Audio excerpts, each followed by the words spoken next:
Hello and welcome back to the Lenko Show. This is episode number 130, sponsored by Dry Robe. Get changed and stay warm with Dry Robe, the original weatherproof changing robe, resulting in game-changing performance.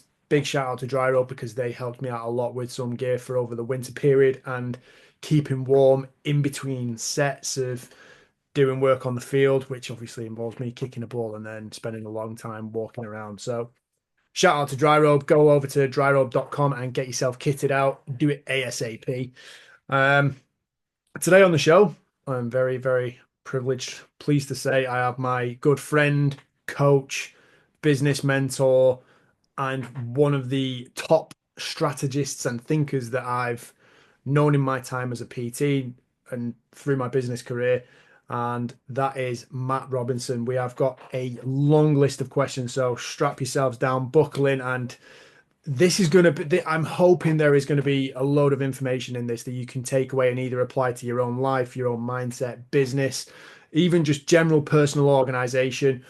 I know every time I talk to Matt, there's some useful stuff that comes out of it. I mean, it's his job because he mentors me, so there has to be. Otherwise, what am I paying him for?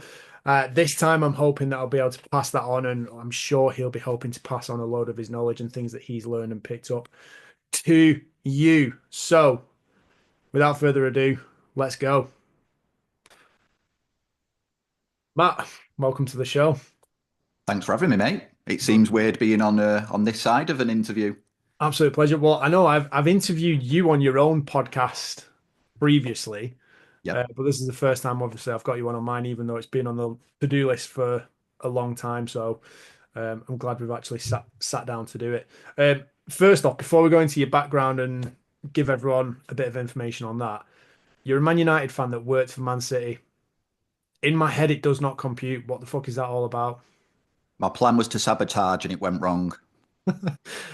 Just talk us through it, because obviously it's it must be a little bit conflicting, but obviously it's the professional arena. It's that elite kind of world of sport, and I assume that was where you had kind of visions of working top flight Premier League football. I know that was what I wanted to do initially when I came into the fitness industry. So just walk us through that thought process, what actually happened, and yeah, where you went from there. I mean, like many young lads, I did have dreams of playing football professionally. And then when I realised I'm absolutely nowhere near good enough, you look for avenues to sort of still be part of the sport without actually being able to play. So I was at Salford Uni. I was studying sports science and I specialised in strength and conditioning. And it just so happened that the uni had a really sort of solid link with the Man City academy set up, and we had a good contact there that was running the S&C department. So there was an opportunity to go and test the waters, try it out, and if you stood out, they were going to offer you a season as an intern. So I think about 10 of us went, and they kept three of us. I obviously made sure I was going to be one of the three. I just absolutely made sure I was going to get kept on. Just did what was required. But yeah, it was just all about at the time. City were spending money. They were investing. Um, you know, they were already starting to leave United behind in terms of what they were doing behind the scenes when it came to S&C, sports science, even like nutrition and stuff, I imagine, video analysis, all that sort of stuff. So I had a season with City, academy setup and reserves. And it was, yeah, brilliant, really, really good, really, really good experience. Um, would have loved to have done it at United, but that wasn't the opportunity at the time. In fairness to City, it probably was the better opportunity, even if the two would have been available, because like I say, that's where all the investment was going. I think I was there just as Mancini was manager, I believe, when I was there. So they were just starting to win. They were coming into, When winning a few things, I believe. 2010, 2011. Yeah, 2011 it would have been 2010, 2011 season, I believe, Yeah. that sort of time. Yeah, and then started started my business in the summer of 2011 at the end of the season. Yeah. So just walk us through that. So obviously you said your mission in the first place was to get kept on and be one of those three.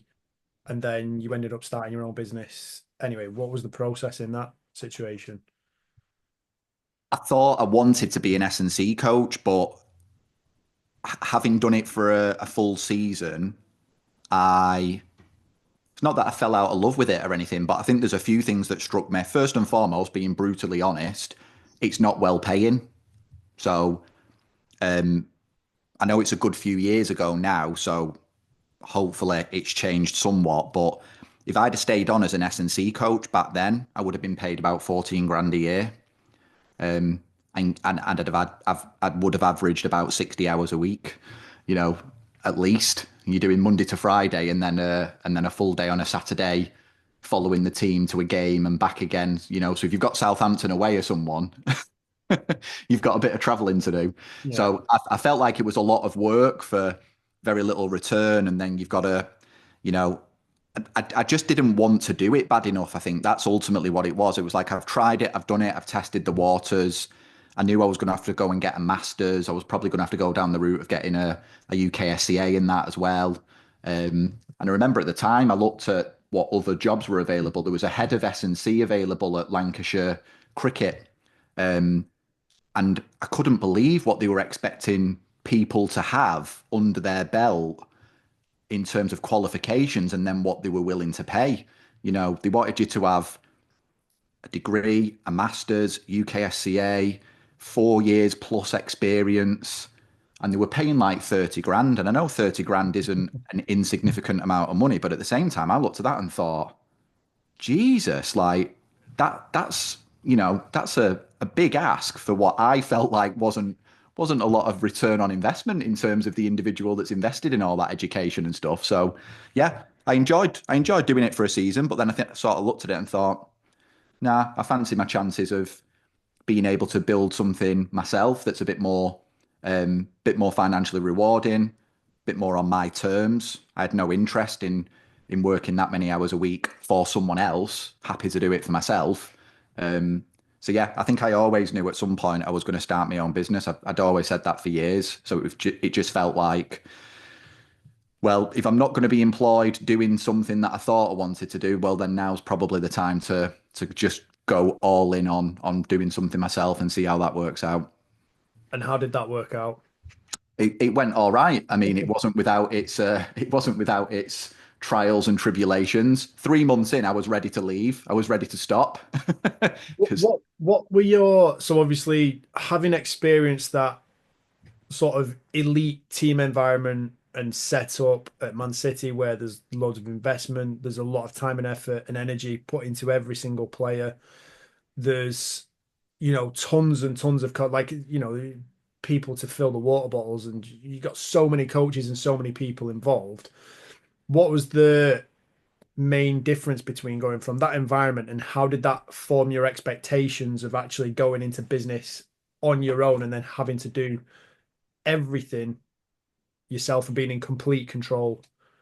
yeah, I think obviously when you're in a big setup like that, like you say, people are everywhere. You know, there's no shortage of people to do things, and a lot of it is about you need the team there to be able to fulfill on the goal of winning matches and stuff. And obviously going it alone was always going to be a bit different than that. I was going to have to do a lot more heavy lifting in that sense. But I think as well, like, and I know this might sound like a weird thing to say, but I think when you're in a team the size of that, it's easier to not feel as responsible for the outcomes in many ways. You can feel a bit more detached from the outcome because they're working with me, they're working with other coaches, they're working with physios, they're working with nutrition people. And it kind of, in some ways, I don't know whether it sort of diminishes how much impact you feel like you're having. Whereas when I went and started my own business as a PT initially, it was sort of all on me. It was like I am the person delivering the physical training. I am the person delivering the nutrition. I am the person holding them accountable and all of this. It's all on me. I am responsible for getting this person from A to B to C. And I think that was the challenge I was looking for is can I pull all my skills together and everything I've learned and be the driving force behind getting people a result. And the other thing as well that you learn very, very quickly when you start working with athletes, even young athletes, we're we're working with people that are already fantastic. They're already athletically brilliant, especially at that level. And yes, you can improve them, and yes, you do improve them. But as you'll know yourself, we're talking small percentages, aren't we? We're talking not life changing results necessarily in terms of their physical ability, potentially life changing in terms of their career. Um, but I quite fancied the idea of seeing, well, can you bring some of that world into general population and get some life changing results in a different way because people actually physically improve a hell of a lot. You know, you're not talking 1 or 2% improvement. You're talking doubling, tripling, quadrupling what someone can do with their own body and their own awareness of their body as well. Yeah.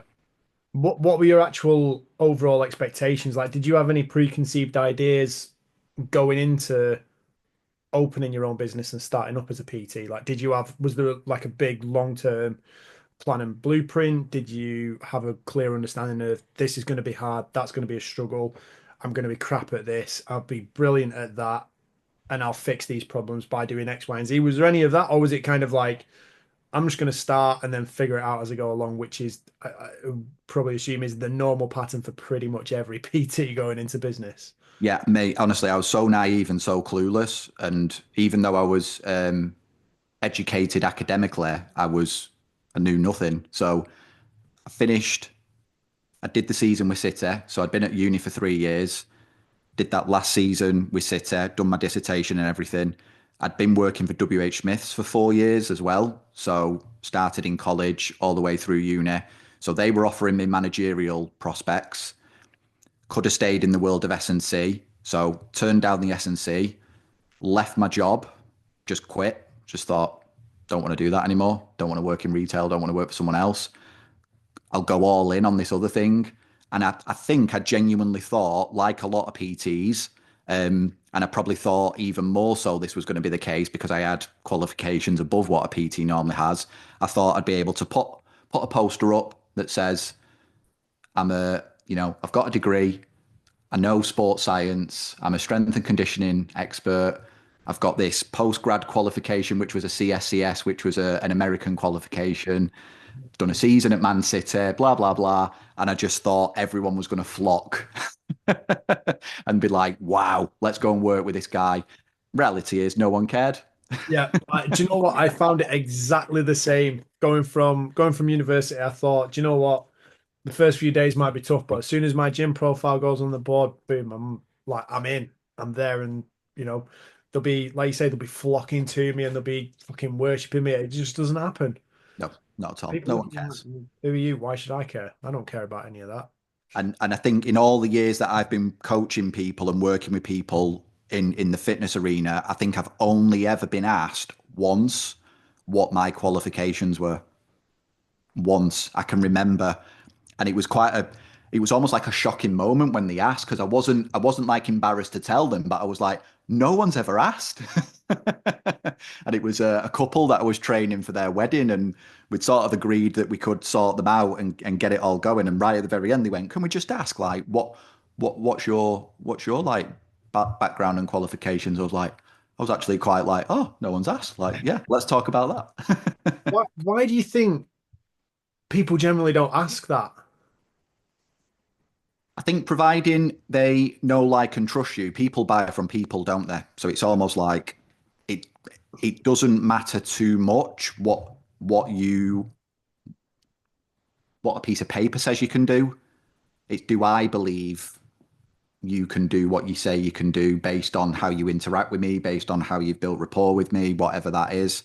Um, yeah, I think it's a human thing, isn't it? It's very much a if you're selling face to face, person to person, and you're delivering in that way, then it's much more about the person. Whereas if you're selling maybe from afar, let's say I was looking at services that I couldn't get close to me, and I was going to have to find someone online and maybe travel and go and get it from somewhere else, then maybe I might be a bit more inclined to look up qualifications and stuff. I do think that that might have changed a little bit over the years. I think nowadays, especially in fitness, people are we're working with a much more sophisticated audience now. They're more aware of charlatans and stuff. I think the trust is at an all-time low in terms of fitness and fitness influencers and things like that. So I imagine that in today's market, people might see you on the gym floor or whatever, and then they probably will go and do a bit of due diligence first before actually reaching out. They probably will go and look at your profile online and see what they can find out about you on the web and things like that. Don't think that was as big a deal back then. Um, but yeah, I do think now it probably would play into it a little bit more. I still don't think someone would ultimately make a buying decision based on that alone. Hmm. He's more qualified than him, so I'll go with him. Still don't think that'd be the ultimate decision maker, but I do think it'd be an important part of them trusting that you are the real deal. I mean, I know I've had conversations where I've sat down with people and they've then thrown in that they've also spoken to this other PT, and I'm like, all right, that's fine.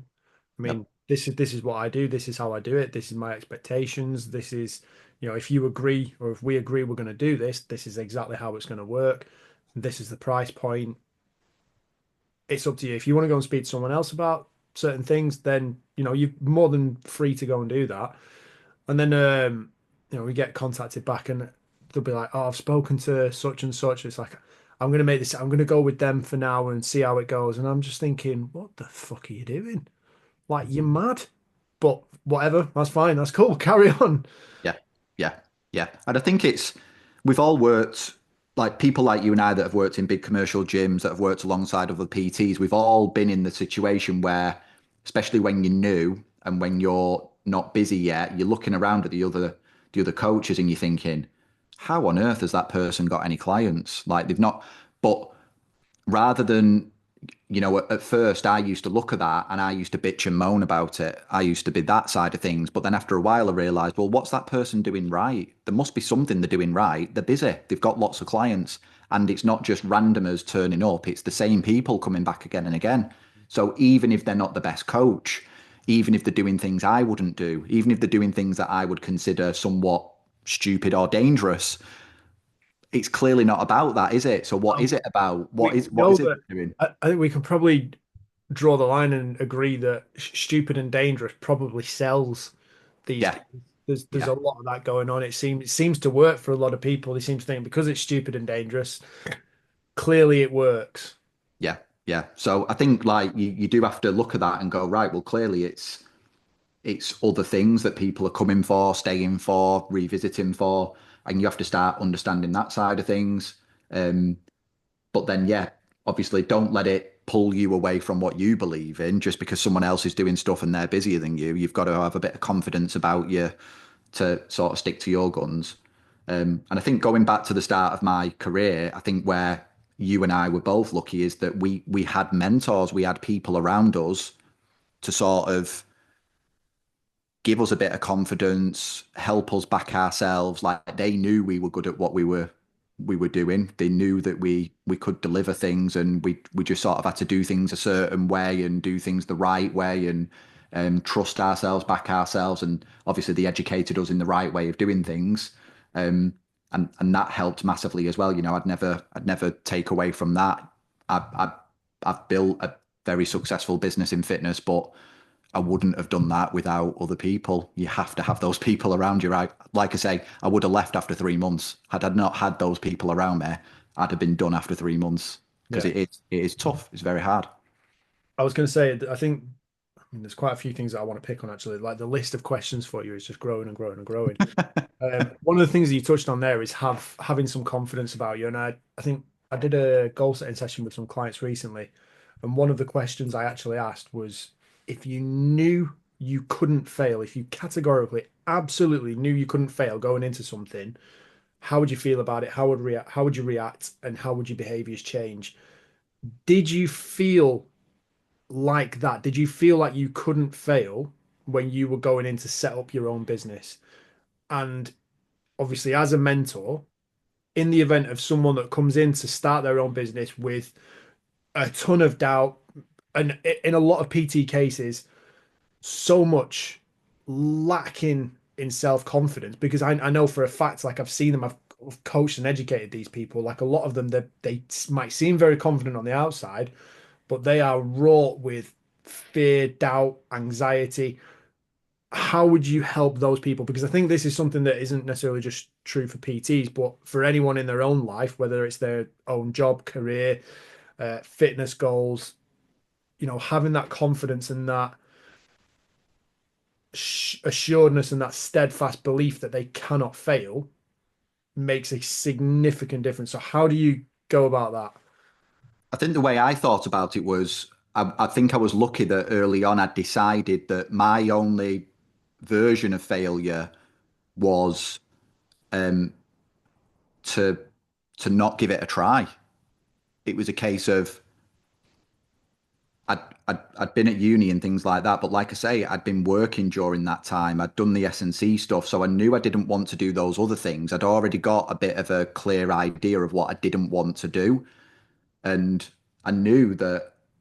I think from quite a young age, I always knew that I wanted to do something myself, and I never really thought I was going to be a great employee. I knew that although I had good grades, things like that, on paper I would have been a good employee, but deep down, like I used to have arguments with my boss at WH Smith's. I used to come in the morning, have a list of jobs to do. I'd have an 8 hour shift and I'd have everything done in 3 hours. So I'd go to my boss and go, "Can I go home?"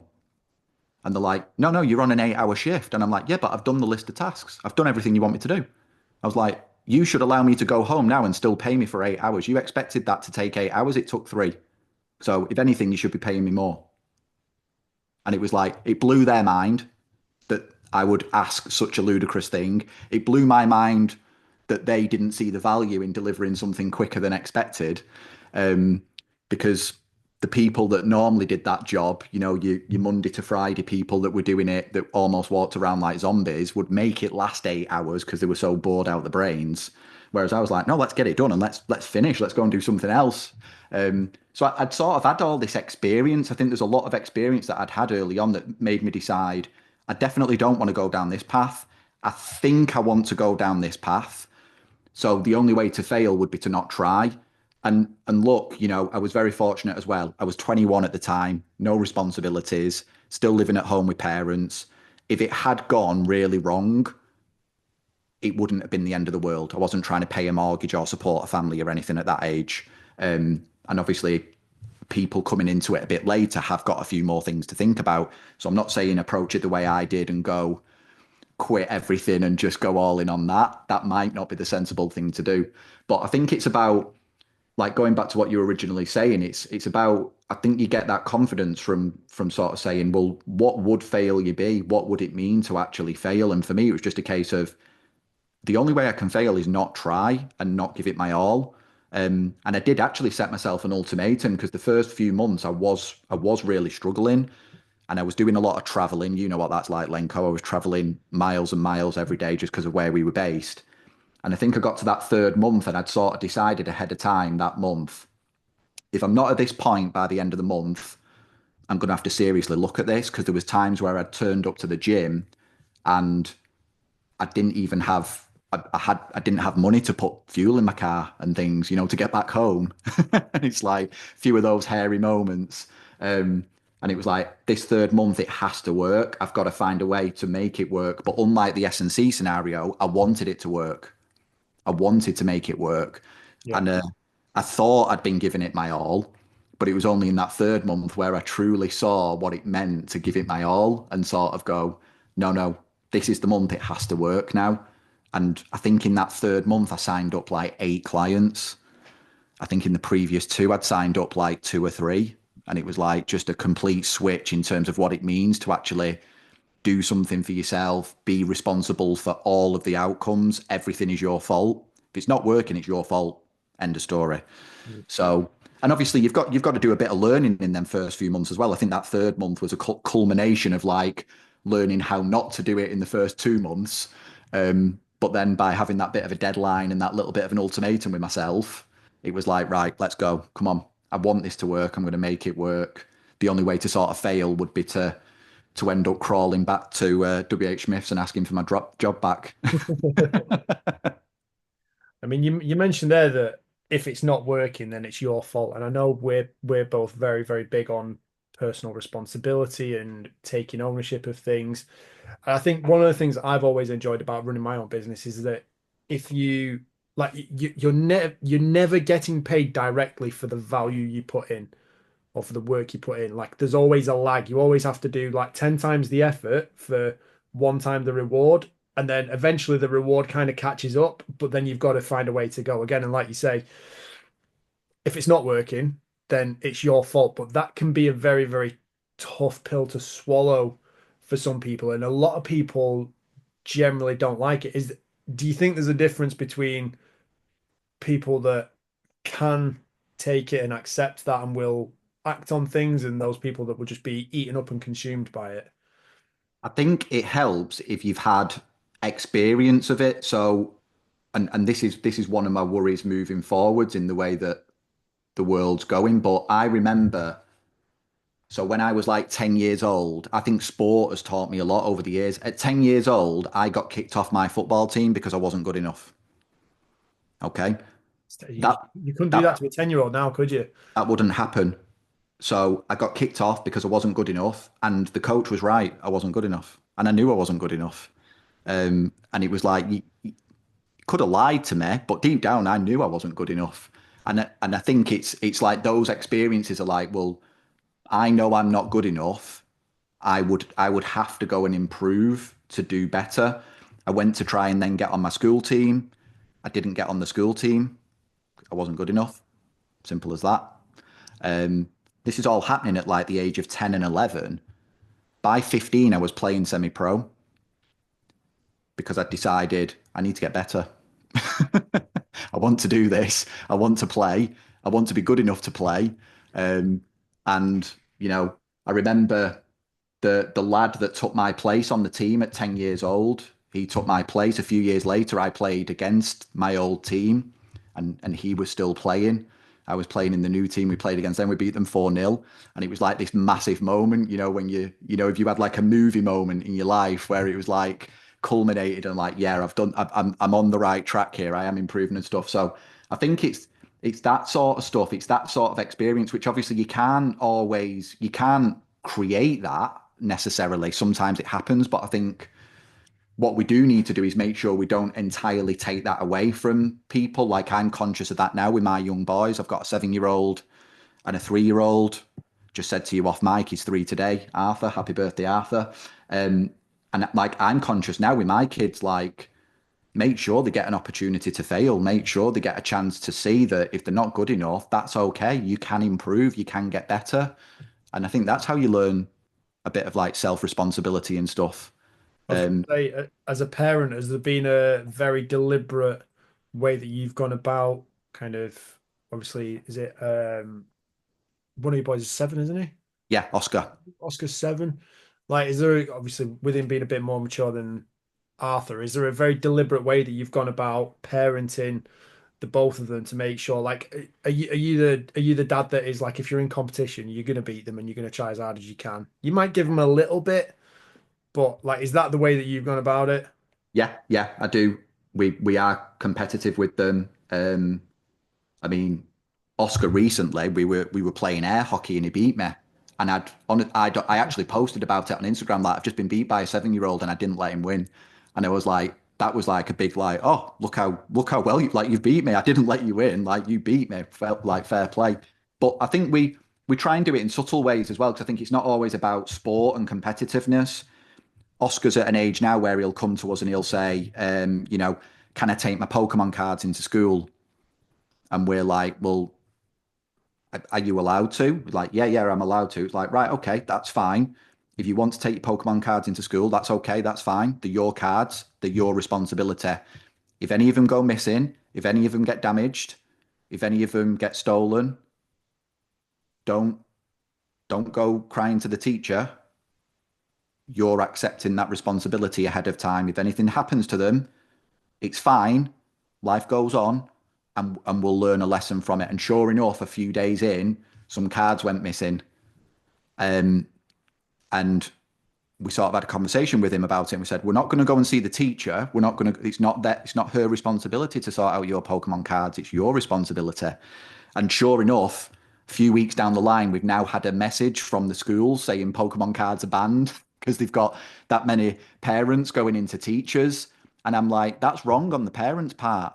The Yeah. parents shouldn't be getting involved. They should not be getting involved, in my opinion. It's like, let the kids sort it out amongst themselves, give them some personal responsibility. If someone loses the cards or they get damaged or whatever, yeah, they might have a bit of a scrap and a bit of a fight or whatever. Well, so what? Like, personal responsibility, sort it out, learn the lesson. So Oscar now, I mean, he's not allowed to take them now, but after he'd lost a few, he decided, oh, maybe schools, they're not the best place for me to take my cards if they mean something to me and I want to look after them. Like, right, that's cool. He takes other things in that he'd want to take, but not his cards because he likes to collect them. But again, we sort of said to him ahead of time, this might happen. It's okay if it does, but don't go looking to blame someone else. Don't, and certainly don't expect us to go and speak to your teacher about it. We won't be doing because Yeah. it's nothing. It's not your teacher's responsibility. Your How, teacher's there to teach and keep you all safe, like not look after your Pokemon cards. how did he react in that initial situation where you had that conversation with him? Just being like, look, they might get lost, they might get stolen, and you're giving him hard truths about essentially how say nasty and evil some people can be. I mean, stealing Pokemon cards isn't like the most heinous crime, but it do you know what I mean? Like it's a reality of human nature. What was his reaction to that?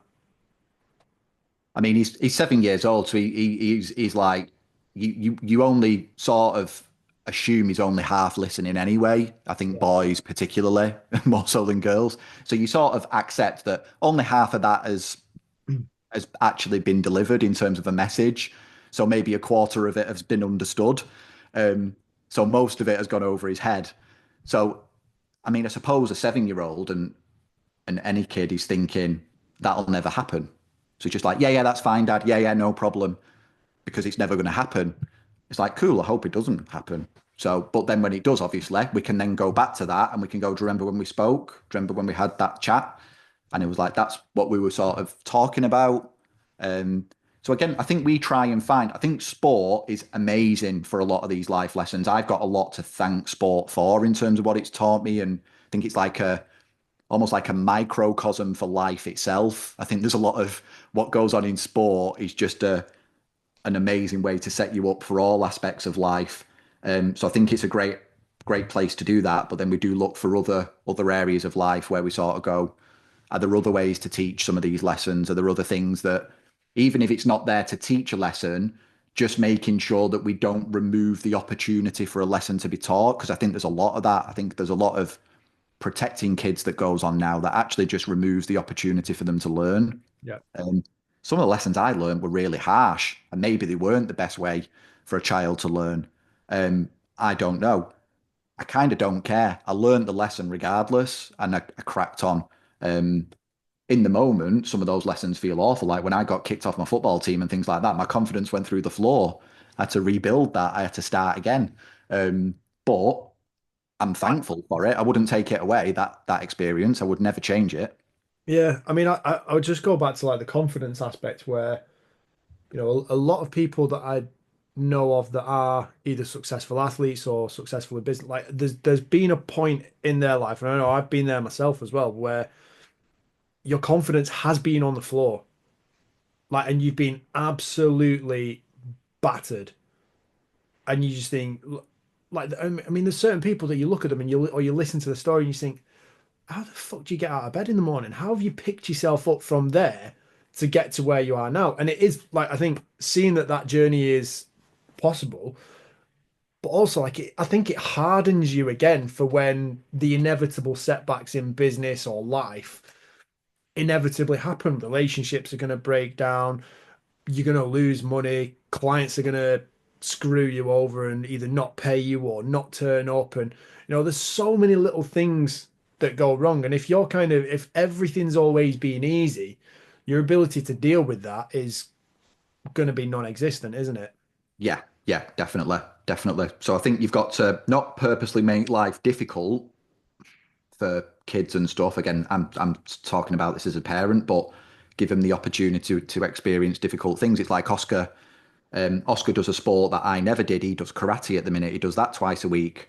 And what I like about that as a sport is like there's a lot of self-discipline, there's a lot of like self-control, which I think is great for young lads. There's a physical element to it, obviously, which is great for them.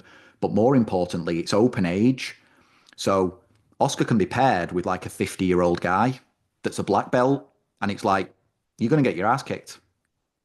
And so you should, because Yeah. this guy is, and obviously they're not actually beating each other up or anything.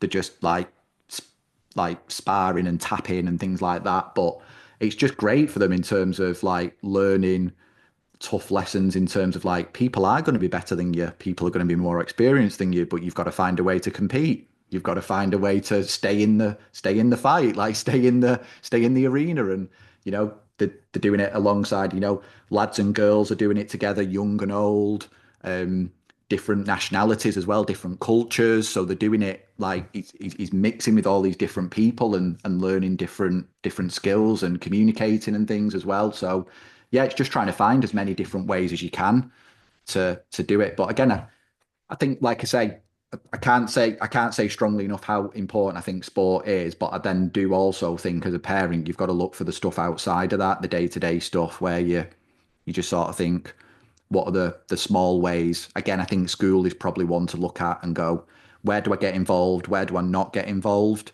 There are definitely times I will get involved. And show Oscar that I'm willing to get involved because I'm not going to stand for certain things. But at the same time, there's other things where it's like, no, no, this is on you, mate. I know you're only 7, but this is on you. Some things aren't on you. I need to step in as the adult, and that's cool. Yeah. But yeah, I'm happy to let you take some responsibility. I don't think it does your kids any favor if you're the parent that's going into school every night. This Yeah. has happened, that's happened. I'm not happy with this. I'm not happy with that. Well, if you're the parent that's always having to go in, maybe it's your kid that's the problem. Yeah. Yeah. Um, and maybe that kid won't actually learn that much because you're not always going to be there to solve the problems for them, are you?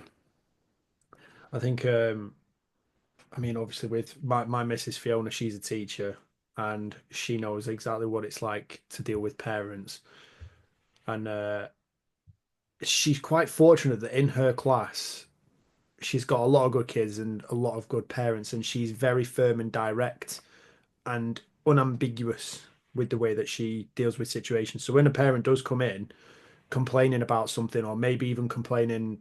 I mean, I don't think she has many complaints about this, but the way that a child might have been disciplined, or the way that they've been taught to, or an incident that's happened, Fiona goes, well, no, actually, this is exactly what happened. This is what we've done about it, and this is what we're going to do to make sure it doesn't happen again. And it's like, there's no need for the parent to come in the first place because it's being dealt with and it's being handled.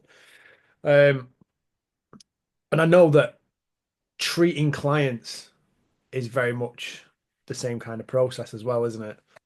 Where Yeah, it's just like people. I think I was on my morning walk with the dog this morning. I was listening to a book on productivity. Can't remember the title of it. It's a very boring book. I'll find it for you now because I'll still have it open on my phone. that's a great plug, that, isn't it? Yeah, Can't honestly, remember the name of it. It's very boring. no, seriously, I genuinely mean this in like all honesty. I'm always going to be honest, but it's called mental toughness and productivity.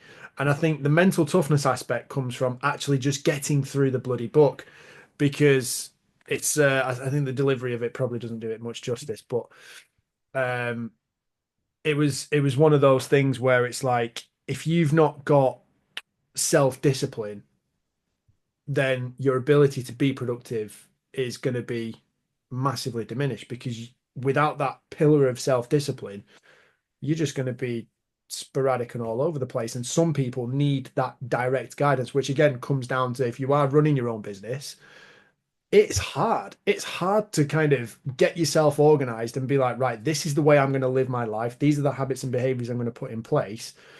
And actually, step by step. And this is something I think I've always given you a lot of credit for because when I started working with Profit, obviously you were my mentor, but whenever you delivered an educational seminar, I don't think this necessarily did your skill set full credit or justice, but you always got kind of labeled as the organizational guy.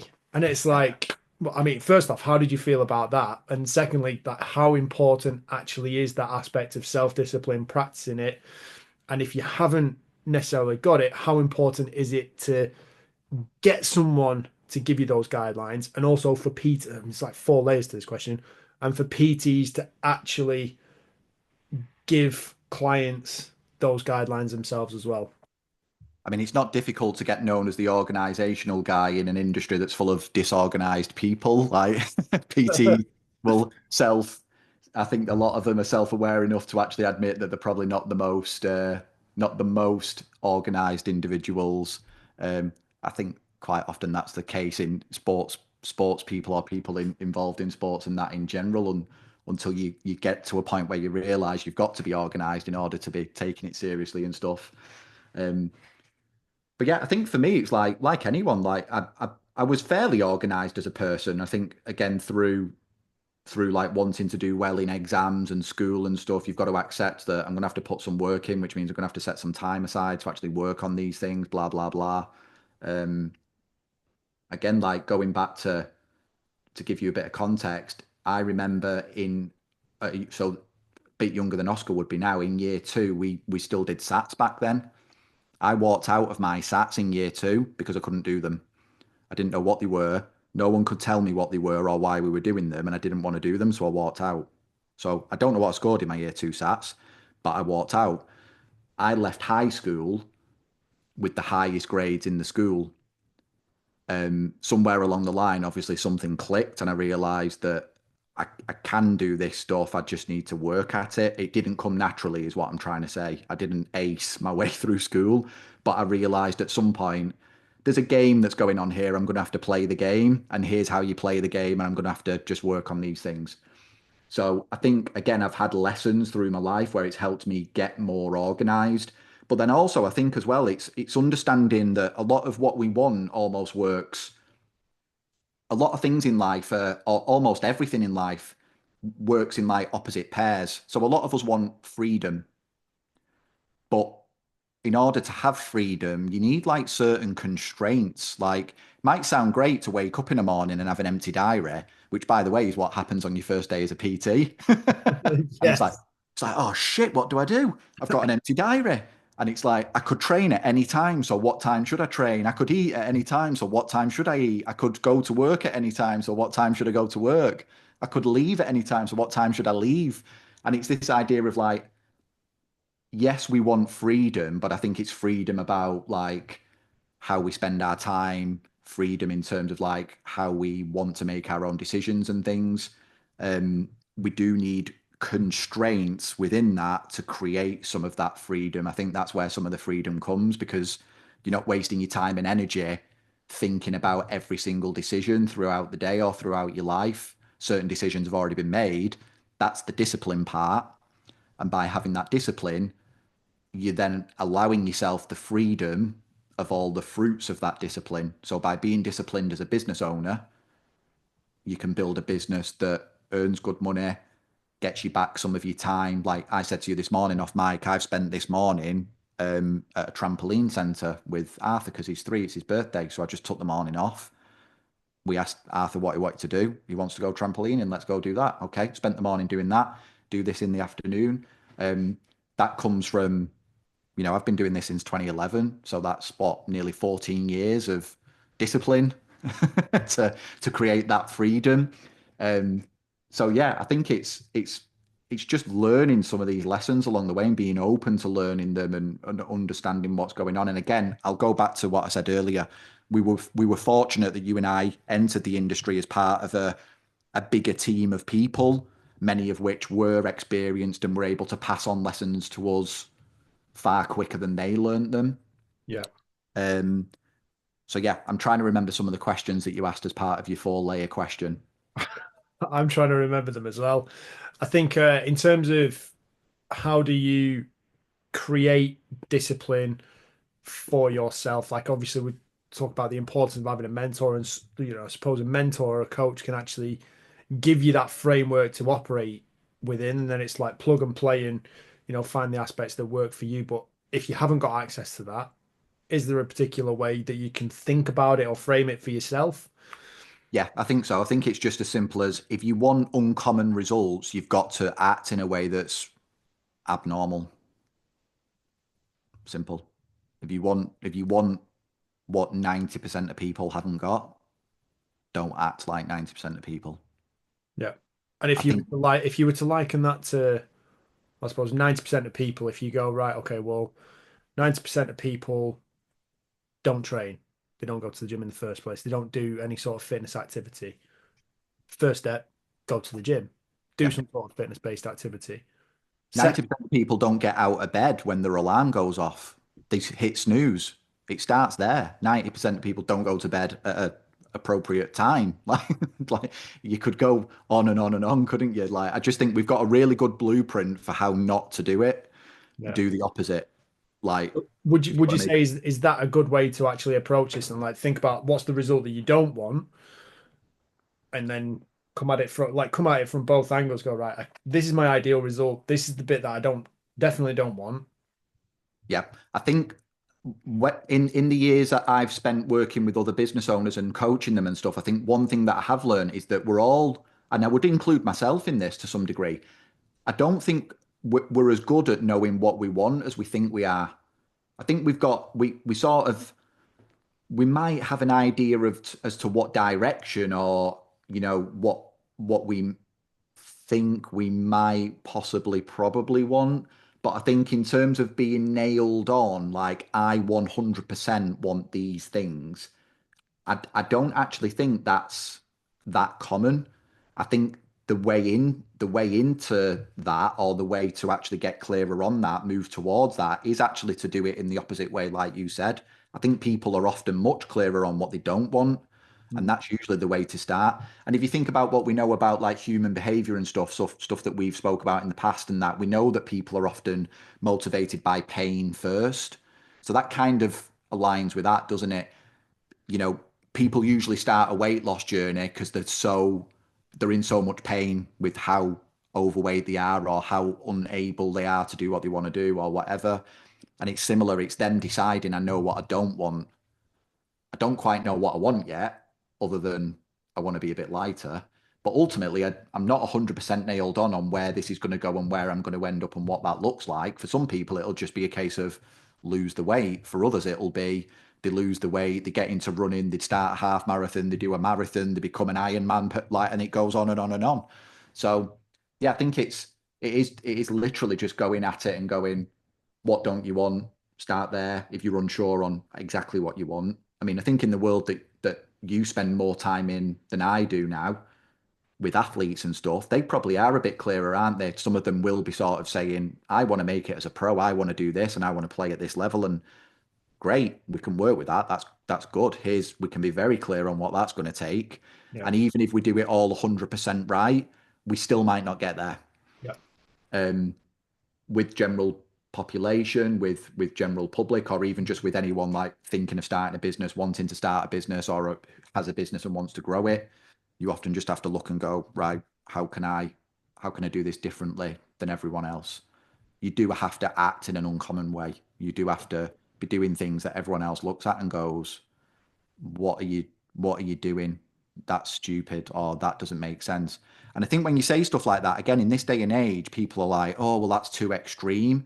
And it's like, no, the reality is you don't have to be anywhere near as extreme as you think you might need to be abnormal. Because I think the standard is pretty low. You know, setting your alarm for 6 a.m. and getting out of bed is probably an abnormal behavior, and it's not an extreme one. But actually doing it, setting the alarm and getting up when it goes off is an abnormal thing for someone to do. They don't do it. And Um, I would also throw into that just having a consistent bedtime. yeah, yeah, just simple stuff. Doesn't mean that you have to become a robot. I'm not saying that at all. Like you've got to live your life and things like that. But at the same time, I think once you start doing some of these things, they become what you want to do anyway. They become like that. That's who I am now as a person. I understand what it feels like when I do these things. I understand what it feels like when I don't do these things.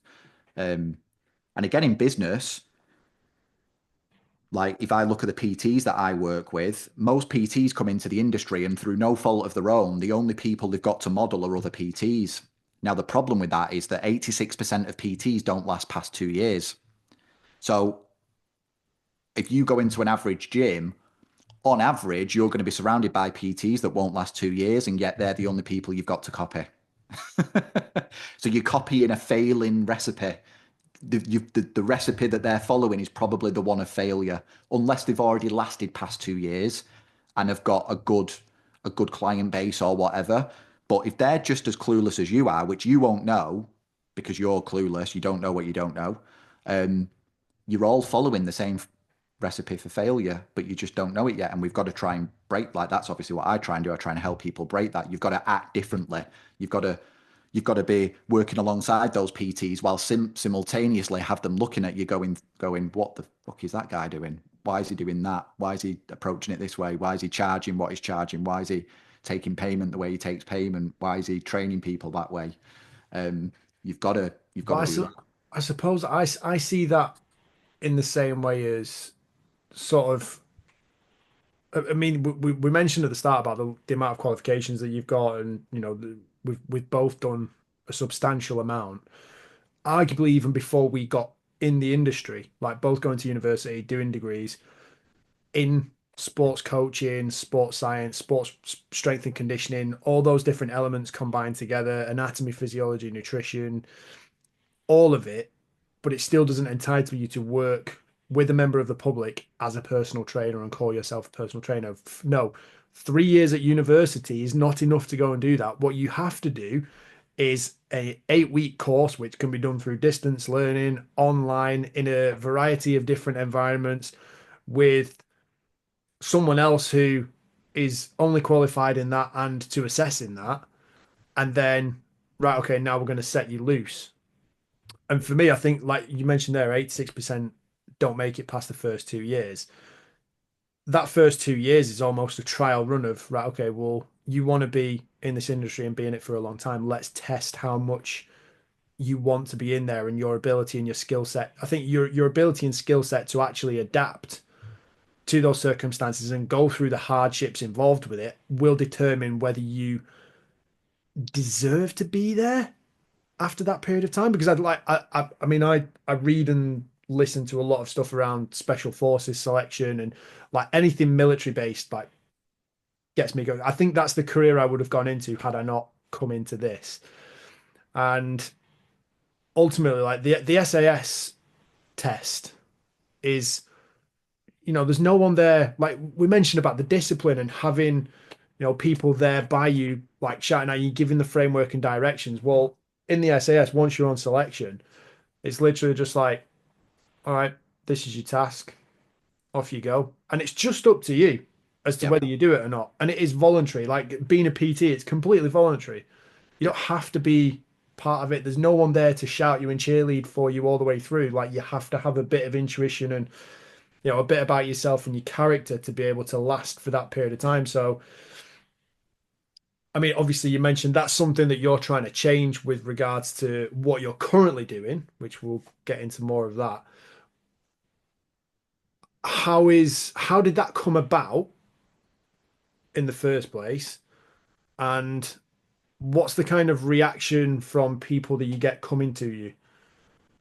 And they're kind of because they're already PTs in the vast majority of cases.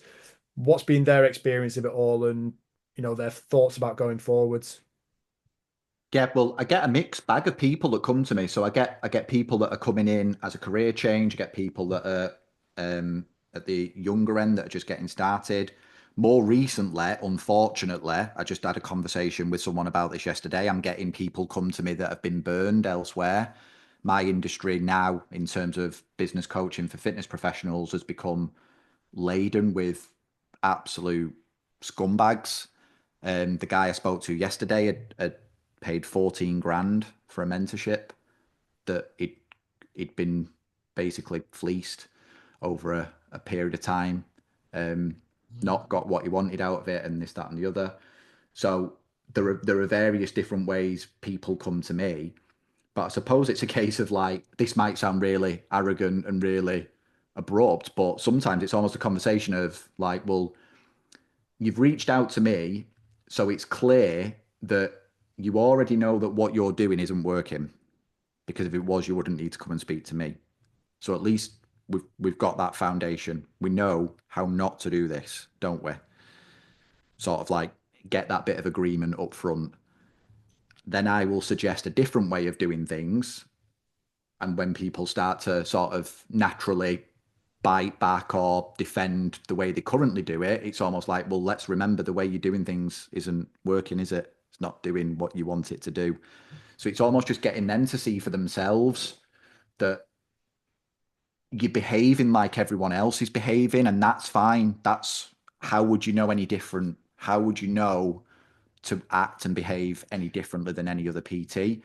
But if you look at these people over here that I've worked with and that I've helped, and even myself, we've decided to go a different route. We've decided to do things differently, and here are the results of that.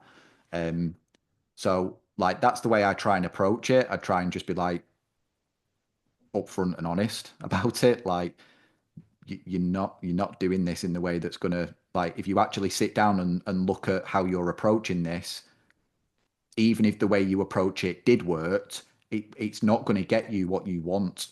If you're telling me what you want, prime example of that is a PT might want to know what they're earning every month. Okay. So I want to know what I'm earning every month. Great, that's fine. Well, if you want to do that, this is how we set stuff up so that you know what you're earning every month. No, no, but I want to do it this way over here.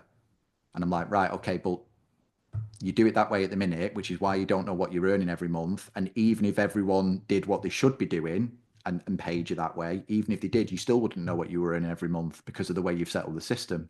You still wouldn't know. On the first of the month, would you know what you've earned? No. Okay. So even if it worked, it wouldn't work. And just helping them see. Sometimes we're just like, I think I'm quite good at problem solving and helping them see simple mistakes. And that's all it is. It's just a mistake. They're not stupid. They're not naive or anything like that. It's just a simple mistake. We've all got our own blind spots and biases and things, haven't we? I've got just as many as anyone else, which is why I continue to invest in coaches and mentors and people to help me out. Um, but yeah, I think it's just like bringing people back down to earth and saying, you can do this. It is doable. You don't have to be special to make this work. And the people that you think are special that have made this work aren't that special at all. Um, like there's a simple formula to this. Let's just see how you get on with this, and then we'll build from there once you got a bit more confidence and belief about yourself. Mm. So that Like, foundation of honesty and just being able to kind of point out simple things. yeah, yeah. And that's what I did with the person I spoke to yesterday. Like I got very clear on what he wanted and how he was approaching it. And I'd sort of very clearly outlined to him, look, your approach, even if it works, won't work.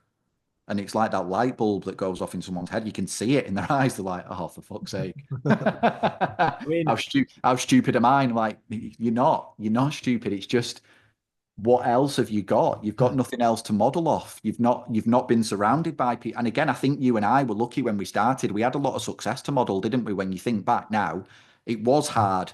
It was, and I think especially because we were working in an area within the business that was more secluded and a bit further away, and we didn't have as much contact time with some of the more successful people in the business. So we had to create that for ourselves, which we did. Like fair play to us, we did that. But we still had at least a little bit of something to look at and go, I can see why you don't do it that other way, like all them lot are doing. I can see why that doesn't work. And you can see why these guys are actually making a bit of a name for themselves and doing well, and however you want to measure that at the time. So yeah, I think yeah, we were fortunate, but I'm now trying to create that for people regardless of where they are. yeah, I was going to say that foundation of high standards and just being surrounded by people who also have high standards massively helps, doesn't it? Yeah, yeah, and right from the off, being very, very aware of the fact that like your learning never ends. I think that was a big thing for me. The amount of PTs that I've come across in the years, through the years, in terms of just people that I've worked alongside, and you'll have worked through people similar that did a level 3 qualification. and by luck of the draw or gift of the gab or whatever they've got about them, they've managed to survive 15 years. But in that time, they've never done anything else in terms of education. I've seen a few of those people, and it's almost scary to think. It's like, what? You did a level three qualification 15 years ago, and that's it. That's all you've got. It's like, wow. And again, it's just having some of these little habits in place very, very early on that help, because by exposing yourself to the education, again, you're exposing yourself to an even bigger community of people that have got high standards. Because if you go to an event or a seminar or whatever, you're now not just surrounded by the people around you that have got those standards, you're now in a room of strangers that have got those standards. And then you go to another room full of strangers with those standards and another room, and suddenly you're like, oh, like this is a real thing. Like people do this. Like we had times in the early days of what we were doing over at Profit where we would be called a cult. Like people used to call us a cult because of the way we behaved and acted, and like almost like this kind of military approach to things, like even our selection process, the training week we had in place, the initiations we used to do with people. But then actually, when you start going around and being part of other other organizations, education and things like that that's going on, you're going like, oh no, no, no, other people do this. It's just that Yeah, it's not common. It's just a bit abnormal, a bit yeah, different. But actually, these lot that are all doing well are all doing similar things in their own way. yeah. Let's just go back to the start of your PT journey. So obviously you got you mentioned there about the initiations, the induction process, the kind of the military type mindset around being part of Profit and being a Profit trainer. Like, what was that like for you that first week going into the? Because I know there's a couple of interviews beforehand anyway, um, and then you've got the actual kind of induction week where, like, what was that week like for you? Because I remember mine quite clearly. What was yours like? Yeah, it was a shock to the system. It was like because I thought going into it, I was already quite an organized, disciplined person. I was the type of person that in my last year of uni, I'd be in the gym at 6 a.m. in the morning, and then I'd be waiting for the library to open at 8 o'clock so that I could go in and study and get my work done early in the day and blah blah. Like I was that kind of person, so I was happy to do those things. And then you do that week with what was well, it was Easy Fit back then, but it became Pro Fit, and it's not just that, it's like doing that sort of stuff, but pushing everything to the limit in terms of like physical output, in terms of like how much your brain can take in terms of education, then going putting it into practice out on the gym floor and using it. So yeah, it's quite difficult. The biggest shock I had that week was so I mentioned earlier that going into it, I'd quit my job. So I'd got through my two interviews to get on the training week. So I assumed at this point, I've got a place. I'm cool. So I'd quit my job. And we get to the Wednesday of the course, and one of the lads gets pulled to one side, and next minute he's taken out the room and he doesn't return. And we're all like, "Where's that guy gone?" And they're like, "Oh, we've let him go." And I'm I'm sat there like, "What?" Like, yeah, yeah, we've let him go. You're not in yet. And I'm like, oh shit, like I thought we were all in. I thought we were all like, right, okay. So again, like that sends a message, doesn't it? That sends a clear message that even at this stage, if you're not good enough, and I think as well, like even once you were in the team, the standards had to remain, didn't they? Once you were in the team, if you didn't pull your weight, we did let people go, didn't we? We let people move on. I suppose one of the kind of benefits we had to the team that we were building is that everyone was self-employed. It's not like an employed situation where there's loads of red tape and things. But if we're all individuals in terms of running our own business, but we're all working together, it didn't take long if someone wasn't pulling their weight for the team to sort of turn on them a little bit and go, this isn't gonna cut it here. Um, and I know this isn't the situation now, but that when I first started seeing that, that reminded me of what you used to hear about a very successful Man United team back in the day. I was like, I want to be a part of a team like that. I want to be called out if I'm not pulling my weight. And it doesn't have to be the boss that pulls me out. It shouldn't be. It should be my teammates and things. So I think when I came into that environment, I was like, oh, this is like them stories you hear about that team, and look at how good they were. So I was quite eager to be part of that. Because regardless of how disciplined and how motivated you are yourself, it's like if you're running a race, isn't it? You can run 100 meters by yourself and try your hardest, but if you're running next to someone, you're going to run faster. Same thing, like in that team, Yeah, I could have been on the team alone and tried my hardest, and I wouldn't have done as well as trying my hardest with a team around me and having other people to pull me even further and add to what I can bring to the table. And it's all of that, like mixing together. yeah. I think that I remember that first week in terms of thinking, right, this is the standard. This is mint. This is exactly what I want. This is the standard. It's like I can't remember whether we started at 6 a.m. or whether it was 7, because I don't think we necessarily got access to the classroom till 7. But I know it was an early start. It was like it doesn't matter where you're traveling from, Yep. be here, be on time. You got a massive thick manual. Then you were told, right, this is the diet we want you to follow for the week. And Yep. it was like Homework every night. There was always stuff at night, weren't there? yeah, there was stuff in that, but it was like the paleo Yeah. diet, something like that. And through the day, I remember like each day it was like, right, you've got to go and speak to 5 people on the gym floor, work on your communication skills, like build a bit of confidence in terms of starting conversations, which is a risky one because it can go one way or the other. You get a bad reaction, your head's in the sand, you're like fuck, hiding around the corner, waiting for your 15 minutes to be up so you can go back to the classroom. I remember I spoke to Dwight York actually. That was fun. Andy Cole didn't want anything to do with me because they were both in there at the same time. And I spoke to Yorkie and then I went over to Cole and I was like, "All right, mate." He Yeah. was having none of it. Didn't An have easy one to chat to in there is Robbie Savage. He's always looking to have a chat. Never does any training, just happy to chat. that guy. That guy nearly caused me a problem one time.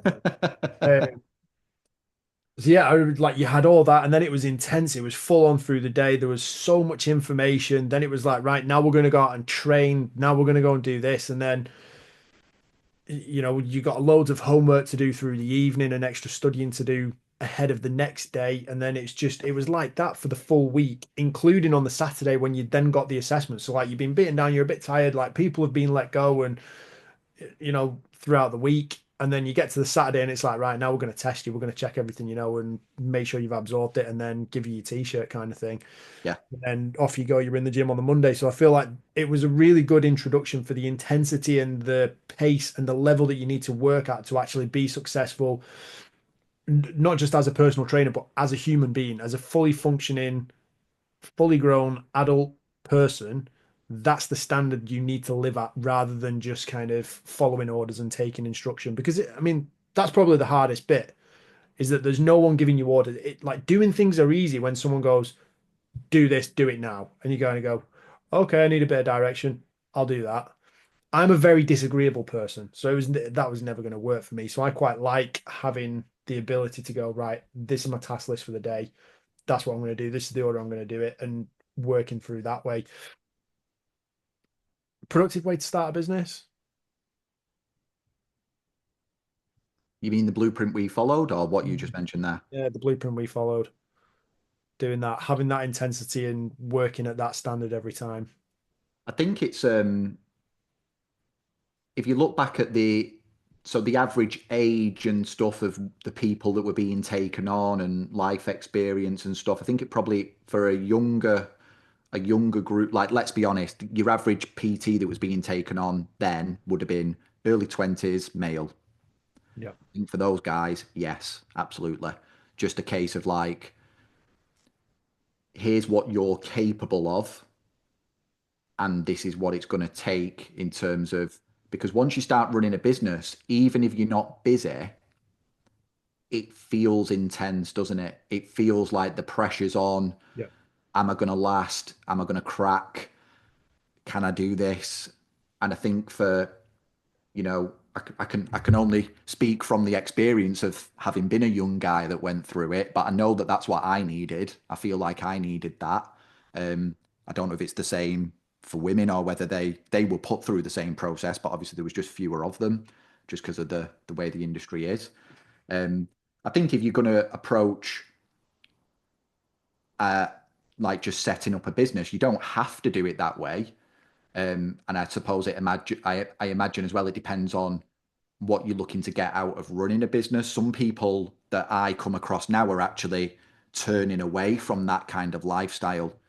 Someone I've taken on recently is doing a career change from a head teacher, and she's very open about the fact that my life for the past 12 years has been non-stop intensity, as in like imagine turning it to full and leaving it there for 12 years. That's what it's been like. Yeah. I do not want that anymore. That's why I'm stepping away from that and building something for myself and building something that feels more sustainable. So you wouldn't want to approach it like that with someone like her, for example. But at least you know she's got the ability to do that. She's proven that already. So she's got the experience of it, and that's how she knows not to do it. Um, Mm. so I think for most people, assuming that you're a relatively youngish person, I think it's a fine way to start. I think it shows you what you are capable of in terms of I can get up early, I can stay up late, I can work hard all day. I think actually it would be even more important now. I'm going to sound like an old man here. I am only 34, but with today's, generation and in terms of like attention span and stuff, even just that, can you pay attention all day? Because you're going to need to. Mm. Like you might be in the gym all day and the one person you needed to pay attention to that would have signed up as a client, you missed it because you weren't paying attention. Or you missed that little, they gave you a little look as if to say, help. And you either didn't see it because you weren't looking for it, or you did see it and you didn't interpret it right because you're not switched on and, spotting opportunities and things. Um, so yeah, I think I mean, I would say that I'm biased. It's the way I started and it seemed to work for me. It might not work for everyone. Um, but I think if you can get through something like that, it's a good measure of whether or not you will potentially succeed, isn't it? I think Yeah. that's probably the way to look at it. You don't have to do that to succeed, but I think it's probably a good measure of will you have what it takes to succeed? Yeah. Yeah. I would say so. Especially if you're in I mean, it's ideal for a company that's trying to recruit people to represent their brand as well, isn't it? Like Yeah. it's a good little, I suppose it's also a good little gut check. Like, how much do you really want to be here? Um, Moving on from that first week, just going through kind of like the process of your time with Profit, working in the gym, to go into mentoring and education, and now doing what you do largely working from home. Um, Say co-founder of Fitness OS, which I didn't mention in the introduction, but obviously, I think a massive part of my business and what I do now. Just walk us through that timeline and a bit more through the journey, because obviously you set up a bridal training business as well, which you kind of hinted at a while ago. But yeah, just walk us through that. Yeah, I've done all sorts. So I came in, I started as a PT in 2011. By 2013, so sort of 2 years in, I'd I felt like I'd figured it out. I knew what I was doing. I had a really good business in terms of fully booked as a PT. Um, Myself and one of my colleagues had done a really good job of getting group training off the ground as well. We ran a really successful group training program. So we had like two classes that were fully booked 3 times a week where people were paying a good amount of money to come and train. We used to have 22 people in each class, which was unheard of across the business. Um, that then drew the attention of people obviously higher up the business and brought with it the opportunity to start mentoring newer PTs, which sounds ridiculous like 2 years in. I was only 23. Um, but I had done what most PTs never do in their career, which is get fully booked and actually build a really successful business. I'd achieved what most PTs wouldn't achieve in 10 years, just based on, again, the standard of the industry, unfortunately. It's not to say that I was anything special, it's just that the standard is terribly low. And I don't think it's improved that much since then, in all honesty. So I sort of proved I could do it. I then spent a full year learning what it meant to be a mentor. I went through quite a rigorous process within Profit in terms of a mentorship program for becoming a mentor. Did loads of shadowing of other much higher level coaches, went and did a lot of education, um, went all over the country and even to other countries in terms of like expanding my skill set and my knowledge and things like that. And then started to build out the teams across what would be considered like the east of the business, wouldn't it? Like we covered Yorkshire, so I was overseeing Huddersfield, Wakefield, Hull. We went as far as Lincoln, and it was my job to sort of fill those teams with PTs, good PTs, get them full and keep them full. Um, so at the height of that, I think I was responsible for maybe 26 PTs directly reporting to me across those sites. Um, I got to a point where I needed to scale back my business a little bit because I didn't need to. I wanted to because Oscar was on the way. So this would have been 2017, Oscar was born. So in the run up to that, 2016 onwards, got married in 2016, went on honeymoon, blah, blah, blah. And then it was like, right, we're going to have our first child. I don't dislike the business I'm running, but it's not conducive of the type of family life I want Yeah. because I'm working all the time basically. But I'm working all the time because I love it. Like I'm really enjoying it. Who else is getting to do what I'm doing at the moment and you know, being well rewarded for it as well. Like let's be honest, there's that side of it. I'm earning well, I'm pushing myself, I feel like I'm getting better all the time. So then I had to start looking down different routes. So went down the route of like semi-private training so that I didn't need to train people one-to-one. I could train them in small groups and get back some of my time. I had already dabbled with the online stuff. I'd started the Big Day Body Plan, which was an online training platform for brides. I started that in 2014, which, by the way, back then, online coaching wasn't a thing. What was it that We got didn't you? have the apps. We didn't What have was any. what was it that got you into that? Because I know from speaking to you about it in a good amount of detail, like it's a fucking genius idea. But how do you go from S&C coach at Man City to filling, bathtubs full of ice for, the future stars to, right, I'm going to start a bridal training business now. Like, how did you make that leap and what made you think, right, this is a good idea. This is the route I'm going to go down and that's the demographic I'm going to target? It was almost by complete fluke in that for whatever reason, I went through a period in the gym where within like maybe 8 months, I worked with four women that were all getting ready for the wedding. They were all brides. Um, and I absolutely loved working with them. When you think about the dream client in terms of being a PT, they've got a clear deadline. They know exactly what they want. They're motivated, they're determined. They've got all these little mini goalposts along the way because it's not just about getting ready for the wedding. It's almost like, well, I've got to go and buy a dress. And then after that, I've got these dress fittings, and I've got the hen do. I want to, I want to look hot for the hen do, and this, that, and the other. And there was all these things. So I worked with these women, and in all honesty, when you've got them clients that get fantastic results, but you feel like you didn't actually have to do that much hard work, and then they turn around and give you all the credit. Yeah.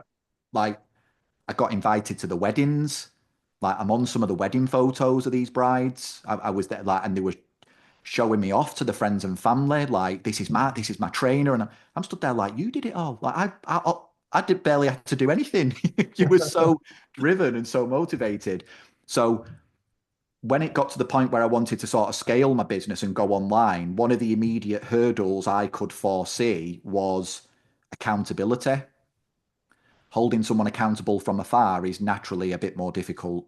Mm. It's easy to not turn up if it's not someone you've ever actually met face to face, blah, blah, blah. So I thought like accountability, I thought like having a clear goal, a clear deadline might be a bit of a problem.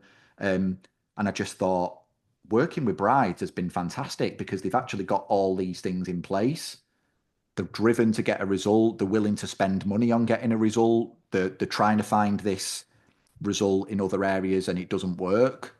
Um, so it was very much a business decision. It was very much like, if I'm going to do this as an online business, this just makes sense. If I want to be effective as a coach, this audience it makes a lot of sense from what I've experienced. And like I say, having worked with those four brides, I got very, very clear on what it was that they wanted, they didn't want, what they needed, what they didn't need. Um, and it made the whole thing very simple and very clear and very obvious.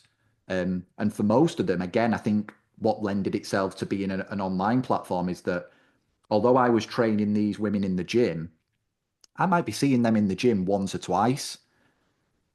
They were putting in the work outside of the gym. They were doing the other stuff. They were doing the nutrition. They were going and staying active in other ways. And again, I was thinking as an online coach, because I had that S&C background, the thought of giving someone a resistance program to go and do in the gym that I'd never actually worked with before absolutely horrified me. So I actually set the program up on the premise that this is actually a home-based training program. I actually based it around not using the gym because I was a bit worried about what are the implications of getting a woman to go in the gym and start doing back squats and deadlifts and overhead presses and things she's never done before if Yeah. I'm not there to help her. And I'm not saying you're wrong if you do that because online coaching has come a long way and there's lots of things we've got in place now that can help facilitate that much better. But again, back in 2014, it wasn't really a thing, and I didn't really know what I was doing. So I was just trying to make these educated guesses, and I just put a few safety rails in place. I was like, right, we're only going to train from home. We're going to be working with these types of people, which was brides. I was even pretty clear on like, you need to be at least this far out from your wedding day. It's no good coming to me if you're 3 months away. Yeah. It's not, Yeah. I'm not going to give you a program that's that restrictive. It's got to be that you're at least, you know, 8+ months away from your wedding day and you want to do this the right way because I was almost trying to set these brides up in a similar way that we'd approached getting married ourselves. It was like get married and then be in the best place possible in terms of health for starting a family if that's what you want to do. Yeah. And that was sort of the message that went out. So yeah, that was the basis of the big day body plan. I ran that right up until 2021. Um, so it was sort of something I still did through lockdown and COVID and all of that fun. Gym went kaput in that time. We all got kicked out of the gym because of COVID and mine never reopened. So I never went back to the gym. I was able to take what I'd been doing in person and put it online, continue the big day body plan stuff online, and then take the in-person mentoring that I'd been doing and find a new way of doing that, make it more what I now call business coaching. I think that's slightly different than mentorship. Um, and yeah, that's where it went. I stopped doing it in 2021 purely because I just didn't want to do it anymore. I'm one of these people that if I stop enjoying something or I feel like I'm doing it for the wrong reasons, I won't do it. It doesn't matter if it's earning me money or whatever. I'll just find something else to do because I'm not enjoying it. And it did get to a point where online coaching had come a long way. Um, I felt like it's just not something I wanted to do in that way anymore. I didn't want to be. I don't know. I didn't want to be competing with Joe Wicks and doing burpees and things. And like again, I'm not against online coaching and stuff, but it felt like I was now part of that world. Yeah. That was the type of expectation of what was going on. It's like, oh, I can just sign up to Joe Wicks app. It's like, well, fuck off, then go and do that. Like if Yeah. that's what you want to do, go and do that. I'm not trying to convince you that I'm any better if you don't want to do it what I consider the proper way. So I just decided like I'm not doing that anymore. Before switching that off, I did actually just take everything that I used to do again, just as a bit of a challenge to myself. I like to set myself a challenge and see if it works. And then usually once I found out it works, I move on to something else anyway.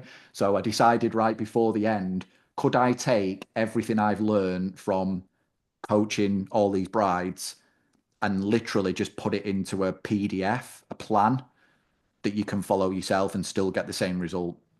So that's what I did. And I just sold it as like a low cost thing where it was almost like a little middle finger to the everyone else trying to coach brides. It was like, I'm going to give them everything they could ever need for like, I think it was about like 97 quid or something. Um, so they won't need your app or your coaching or whatever and sold that. And that was almost like my little mic drop before leaving that side of the industry. I'm gonna say Just because that's the other thing as well is like, if people are going to spend money on anything, it's, you know, Normally, people that have an excessive amount of disposable income, probably retired in some cases, um, or brides who, if there's a day that they want to look perfect for, it's going to be their wedding day, isn't it? So, Yeah. I mean, Yeah. I'm like, when I heard that was what you'd done, I just thought it's just genius. It's so perfect. It just makes so much sense, and it's so simple to do it. And it just sounds like it's come from simply being able to obviously working with your clients, paying attention to them, assessing all their needs and every single thing that they've got going on, what they're actually working towards, and then having the kind of ability to, well, I suppose you wouldn't think it'd be difficult, would you? No. But to recognize the commonalities between these are the people that are getting awesome results, these are the people I'm enjoying working with, these are the similarities that they have between them, and then that's helped you find niche. Because I know, I mean, we'll go on to more of the business coaching side of things, but there's always a lot of pressure. And whenever I speak to anyone about, doing online content and things like that, they go, "Oh, well, what's your niche?" I'm like, "Fucking niche, like leave it alone. Like, stop with all the niche nonsense. Like, I'm speaking to people, like, and I mean, I kind of approach it from, yes, there are some things I want to say directly to a particular type of person, but the vast majority of it is online. It's just very broad. It's just training based information. If you like it, stick around. If not, off you go. It's fairly simple." Yeah. Yeah. Obviously, there's a time and a place for niching and things like that. I was fortunate that I'd stumbled across a niche. I never would have thought it. But again, when you look back, I'd been through the process myself of getting married and seeing like what Leanne had done in the run up. I'd actually helped her for our wedding. Um, and then I'd worked with these brides and saw all that. And it just sort of like, it's almost, when things just sort of fall into place. Again, you've still got to pay attention and think, oh, there could be something in this. And it turns out there was. I'm not saying I'm the first person to ever target brides for training because it's been around for a long, long time. It's just that I tried to do it in a way that was a bit different at the time. So yeah, and I imagine that it's still, if you can do it right, I imagine it's still a very, very good niche. In fact, I've still got a Facebook group. I mean, it'd be pretty pointless now. It's got 22,000 women in it. So when I was running the big day body plan, one of the ways I used to get clients was I had a free Facebook group, which was called Wedding Planning Made Simple. If you go on Facebook now, you can still find it. 20 odd thousand, they were 20 odd thousand brides to be. They're probably all married or divorced now. Um, but yeah, like I used to be the resident. The idea is that again, I just reverse engineered everything. It was almost like, so if I want brides that aren't within the last few months of their wedding and actually much earlier in that journey, what do I need to do in order to get in front of those brides? Well, I need to get in front of them at the stage where they're just starting to plan the wedding. So I became the owner of a group. I started a group, Wedding Planning Made Simple. I just looked at all the other Facebook groups that were already around at the time around wedding planning.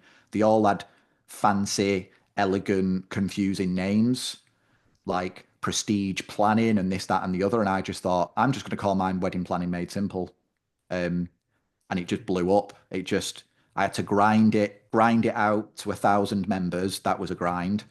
And then it just blew up and brides were joining from all over. And it was just a case of, I knew that everyone joining that group was like recently engaged, probably 1 to 2 years away from their wedding. And it was just my job to be the resident health and fitness expert, provide some help and advice for free in the group so that when they reach the point at which they're ready, I'm the obvious. I'm the, where are they going to go?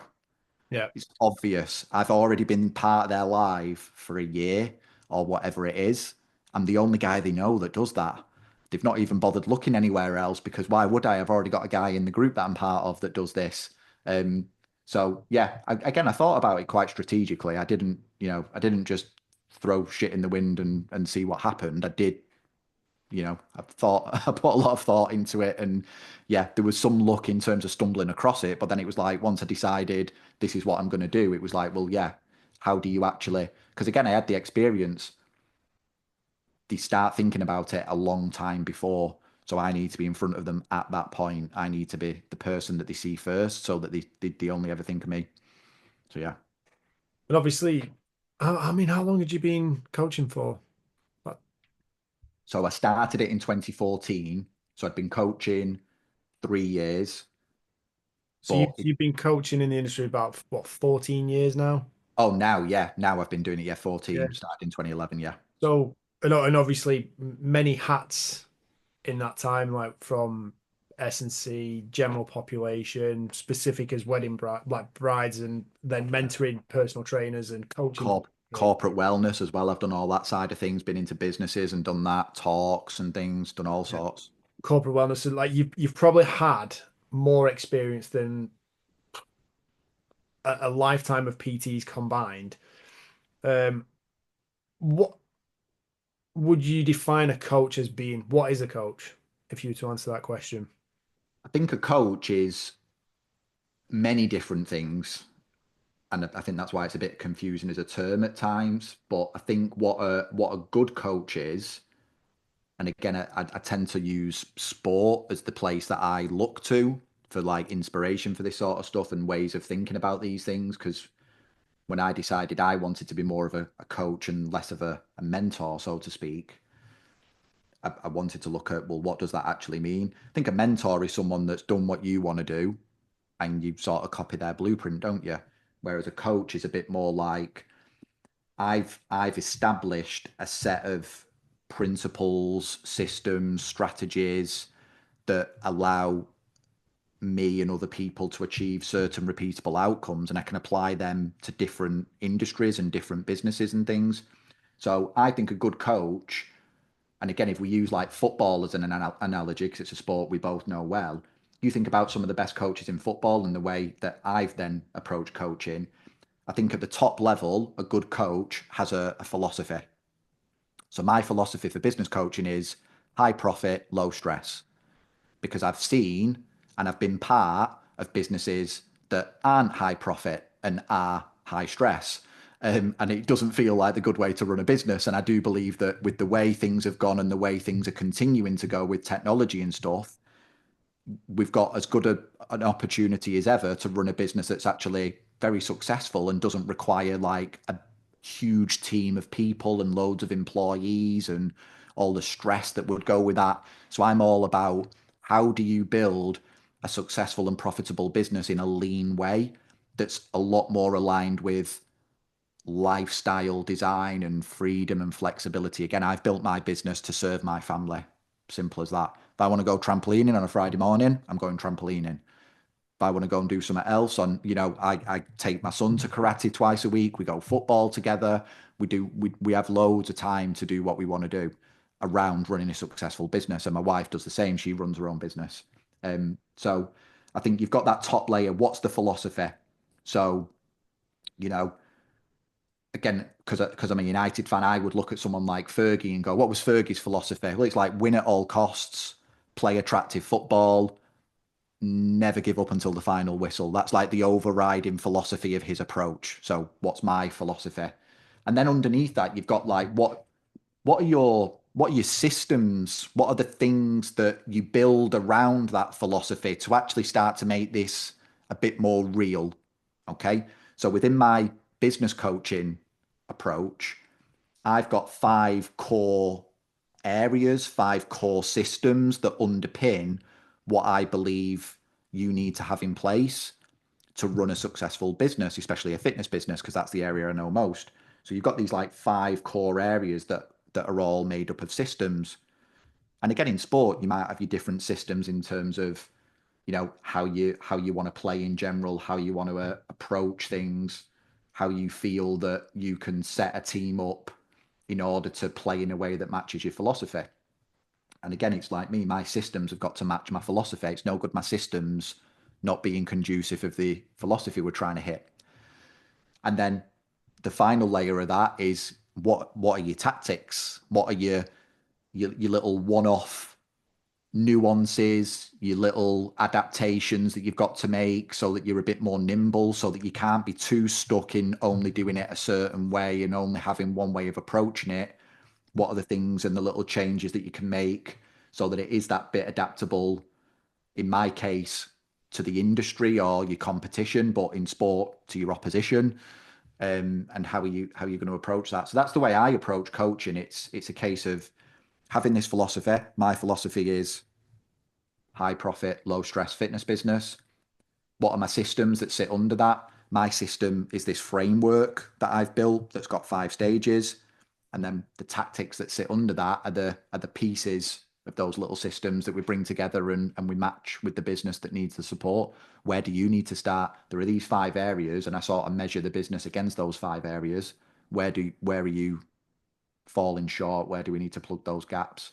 Um, so yeah, I think a coach can be many things, but I think on a high level, a coach is someone that has got those things quite clear in their head.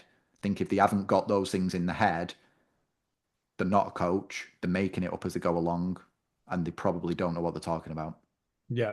And I think you mentioned about earlier on about like trust within the fitness industry in particular is at an all-time low at the minute. You mentioned about someone who's recently signed up with you who's been burned or like seriously stung, and you see like I see all these adverts because I'm part of that kind Yeah, of niche, I suppose, where I'm being targeted by mentors to be like, oh, come and do my business plan or my social media blueprint, and it's like all this, and it's like you know get your first 10K a month, and it's all that kind of all these promises. And I'm just thinking, realistically, what are you actually guaranteeing that? Because that's like me promising someone, right, work with me for the next 6 months, you'll run a 4-4. yeah, yeah, Like certain people just don't have that in them, and it's not going to if it was really as easy as they say it is, it's not going to happen for everyone. And you see all these people making false promises. That's something that I've never seen you do. I've never been, I don't think, fed any sort of false hope or you know just do X, Y, and Z and you'll make 100 grand this year or anything like that. Like there's none of that bullshit or nonsense. It's just I think you're very good at actually dialing down into, literally like you've said there, like this is my philosophy. These are the systems you need to implement. Here are some tactical ways of thinking about it. And when we have our mentoring calls now, when we actually speak about these things, that's kind of like the bit we're actually digging into is making sure, right, are the systems right?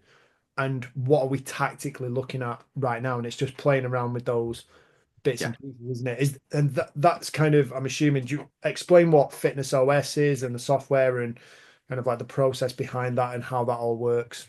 Fitness OS is essentially my attempt to put myself out of business. Um, Long and short of it, I've actually recorded ready for next week an episode where I talk about Fitness OS and like the purpose of it. But the idea is that I have approached.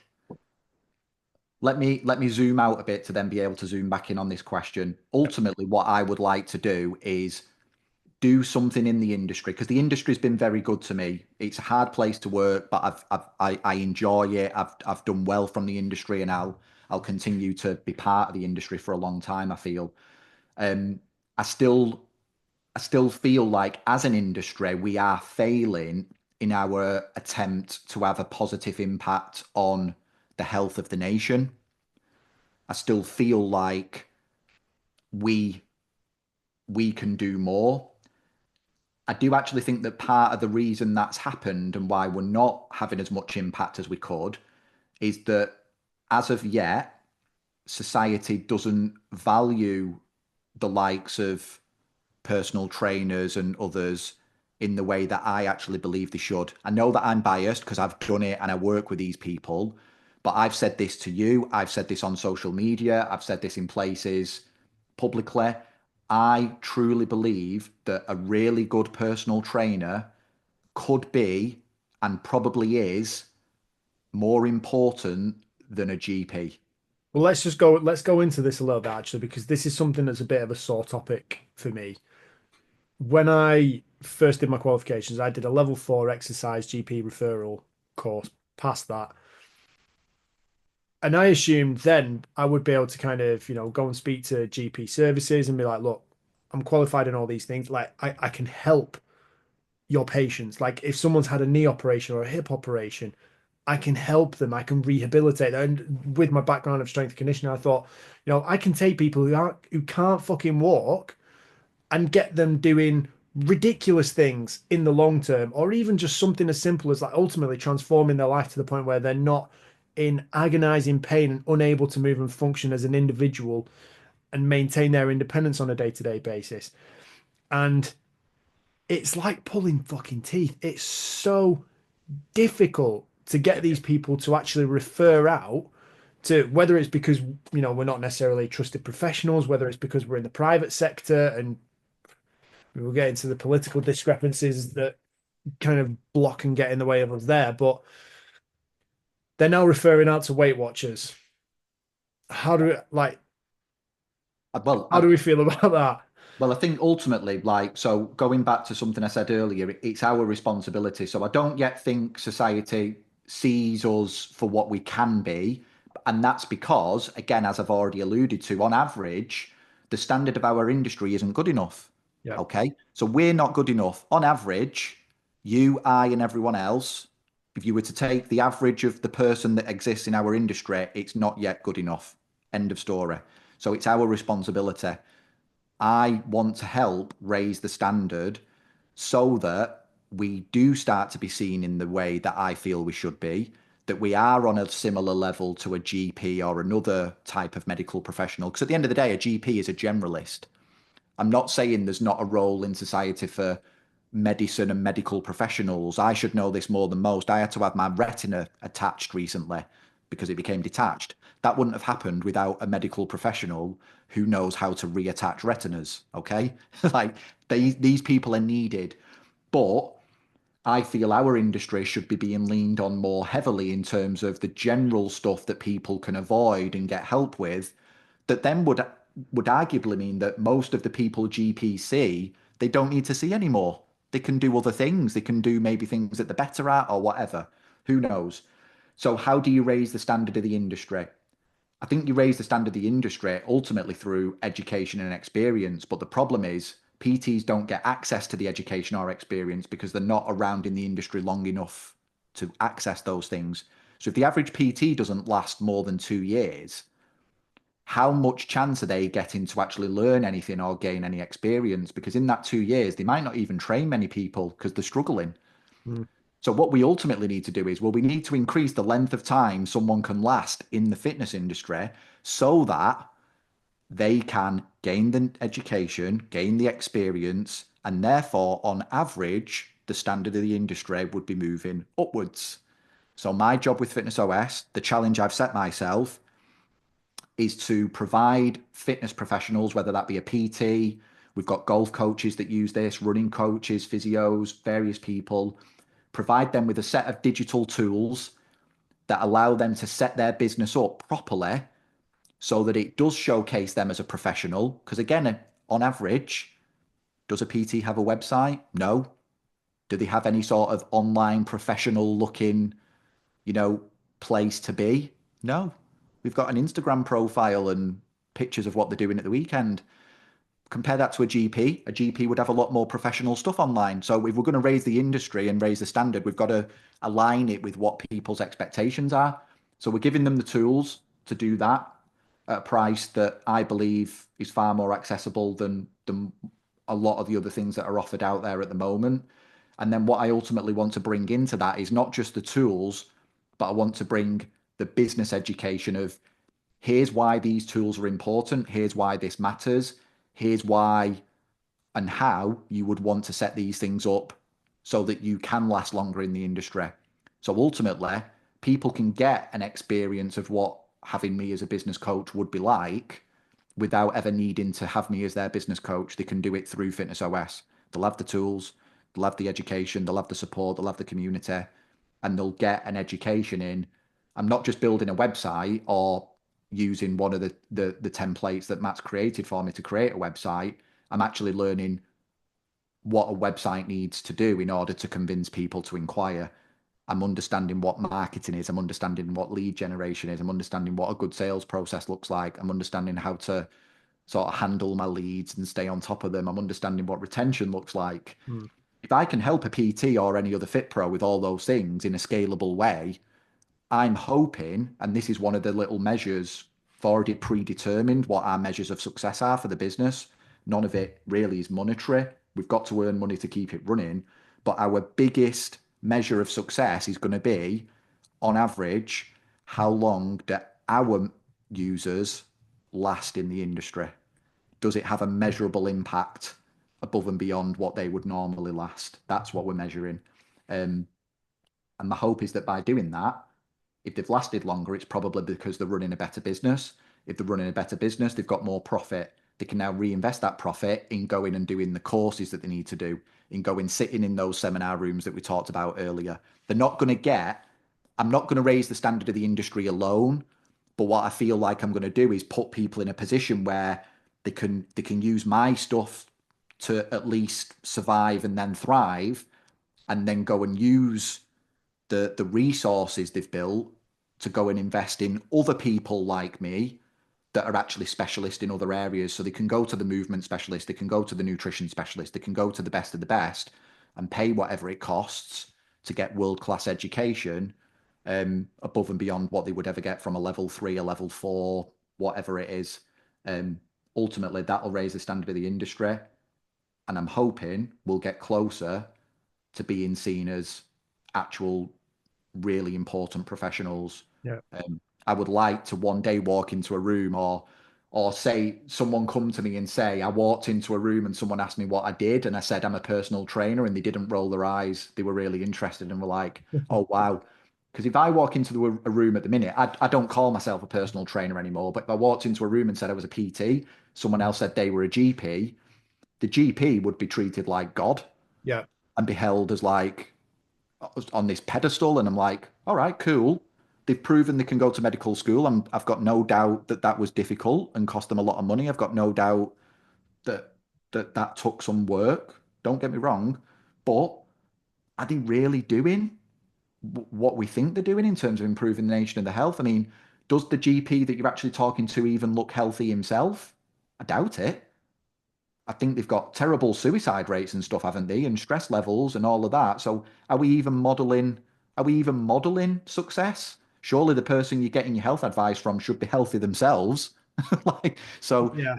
it's all of these things that I just think I would just love it one. And I don't know. I don't know why I'm so caught up on that, but I am. I've got a bit of a bee in my bonnet about it. I want PTs and other fitness professionals to be seen on par with medical professionals of certain quality. And also, I want them to be earning the same. I want them to be earning on that level. Why do you think that that isn't the case right now? It's just indoctrination, isn't it? It's just a societal thing that we've had over the years of like, you you've got a problem, you go to your doctor, you do what your doctor says, and that's it. Well, I think most people probably don't even do that. Well, they don't, do they? They don't. They don't always. I mean, I saw an amazing statistic. This was years ago. One of the first ever seminars I went to was held by John Berardi, who at the time wasn't anywhere near as big as he became, but it was clear that he was going to become big because he was just phenomenal in the way that he presented and the work he was doing. And he was trying to create a system for compliance, and he threw up some statistic on the board about how many people actually adhere to taking life-saving medication. And it was something like 64%. Mm. I was like, what? Only 64% of people actually adhere to taking the correct dose of life-saving. And it might not have been that figure, but it was something like that. It was lower than you would expect. You would Yeah. expect it to be 95% plus or something. But yeah, I don't know what it is. I think it's just a case of people somewhere along the line, it's been established that GPs know the answer to everything, can treat everything possible, and you go to them regardless of what Yeah. you need. Um, but again, I go back to like, I think it's one of the only industries, and I do think there are. Don't get me wrong, I've actually come across some really good GPs in my time. I was once diagnosed with asthma when I was 11 years old by a GP. I changed GP a year later, and the new GP said to me, "You've not got asthma. You're a mouth breather. You need to start mouth taping." Right? This was way before the type of stuff we see now about mouth taping and things like that. That guy was an amazing GP. This is a guy that's doing above and beyond what he's meant to be doing in terms of just prescribing medication. He could have kept writing me a prescription for an inhaler that I didn't need, but he didn't. He took me off it. He said, "No, no, you shouldn't be taking this. You should be just take your mouth up at night. do they? I've been doing that since like the age of 11. Yeah. Um, and that's amazing. So they are out there. They're just few and far between. Um, but I think there's very few industries where, on average, again, going back to like the average, I don't want to tar them all with the same brush because they're not like this.